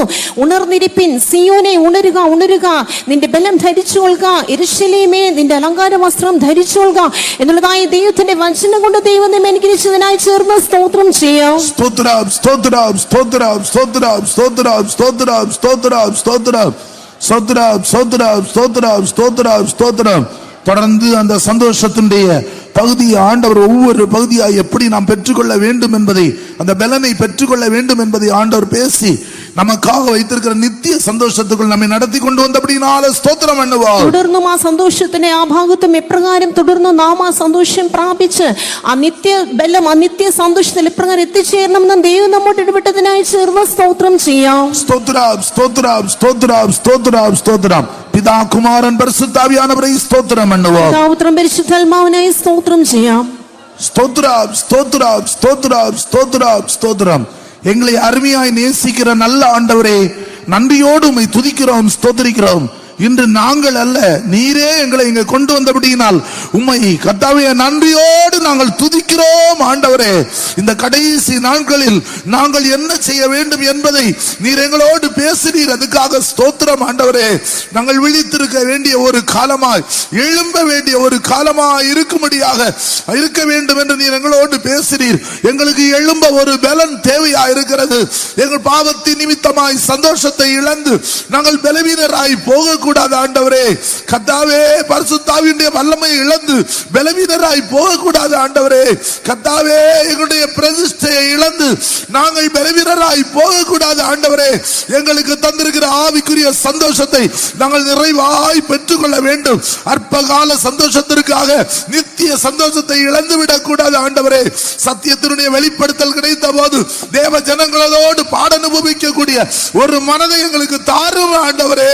யோனத்தான் சத்தியத்தை அறிந்த பின்பு, ஆண்டவர் வெளிப்படுத்தல் கிடைத்த பின்பு பாட அனுபவிக்கிறதை விட்டு, தேவ ஜனத்தோடு இருக்கிறதை விட்டு மீண்டும் போய் பின்மாற்றக்காரனோடு ஐக்கியப்பட்டது போல இந்த சத்தத்தை தெள்ளந்தெளிவாய் கேட்ட பின்பு ஆண்டவரே திரும்பி போகாதபடி, ஆண்டவரே உம்முடைய தேவன் என்னுடைய தேவன், உம்முடைய தேவன் என்னுடைய தேவன், உம்முடைய ஜனம் என்னுடைய ஜனம் என்று சொல்லிக்கொண்டு நீர் மரிக்கிற இடத்துல நான் மரிப்பேன், நீர் அடக்கம் பண்ண இடத்துல அடக்கம் பண்ணுவேன் என்று ரூத்து உம்மை உறுதியாய் பற்றி கொண்டபடியினால் பூர்ண சமாதானத்தோடு காத்து கொண்டது போல இன்றைக்கு வந்திருக்கிற யாராயிருந்தாலும் ஆண்டவரை இனிமேல் இந்த சத்தியத்தை விட்டு விலகி போகாதபடி, தேவ ஜனத்தை விட்டு விலகி போகாதபடி, பரிசுத்தவான்களை விட்டு விலகி போகாதபடி கர்த்தாவே அவர்களை எச்சரித்து அன்பினாலே இழுத்து கொண்டிருக்கிறதுக்காக ஸ்தோத்திரம். உம்முடைய அன்பின் கயிறு இழுத்து கட்டினபடியினால ஸ்தோத்திரம் கர்த்தாவே. ஊழியர்கள், விசுவாசிகள், புது ஆத்துமாக்கள், பின்மாற்றக்காரர்கள் ஒவ்வொருவரும் தனிப்பட்ட விதத்தில் பெயர் பெறாய் சந்தித்தீர், அதற்காக நன்றி செலுத்துகிறோம் ஆண்டவரே. தொடர்ந்து உம்முடைய மகனையும் அநேகம் ஆயிரங்களுக்கு பிரயோஜனமாய் மாற்றும் கிருபையுள்ள கரத்தில் ஒப்படைக்கிறோம். பெரிய காரியங்களை செய்யும் இயேசுவின் நாமத்தில் ஜெபங்கேளும் நல்ல പിതാവേ, ആമേൻ. നമ്മുടെ കർത്താവായ യേശുവിന്റെ കൃപയും സമാധാനവും പിതാവായ ദൈവത്തിന്റെ സ്നേഹവും ആശ്വസിപ്പിക്കുന്ന പരിശുദ്ധാത്മാവിന്റെ കൂട്ടായ്മയും സഹവാസവും നമ്മോടും സർവ്വവിശുദ്ധന്മാരോടും കൂടെ എന്നും എന്നേക്കും ഉണ്ടായിരിക്കുമാറാകട്ടെ. Hallelujah, hallelujah, hallelujah. എല്ലാവരും പോയി ഭക്ഷണം കഴിക്കുക. 3 മണിക്ക് കാത്തിരിപ്പ് യോഗമുണ്ട്. ആ യോഗത്തിൽ വന്ന് സംബന്ധിക്കുക. വൈകുന്നേരം 5:15 പ്രാർത്ഥന കൂടി നമ്മുടെ യോഗം ആരംഭിക്കുന്നതായിരിക്കും.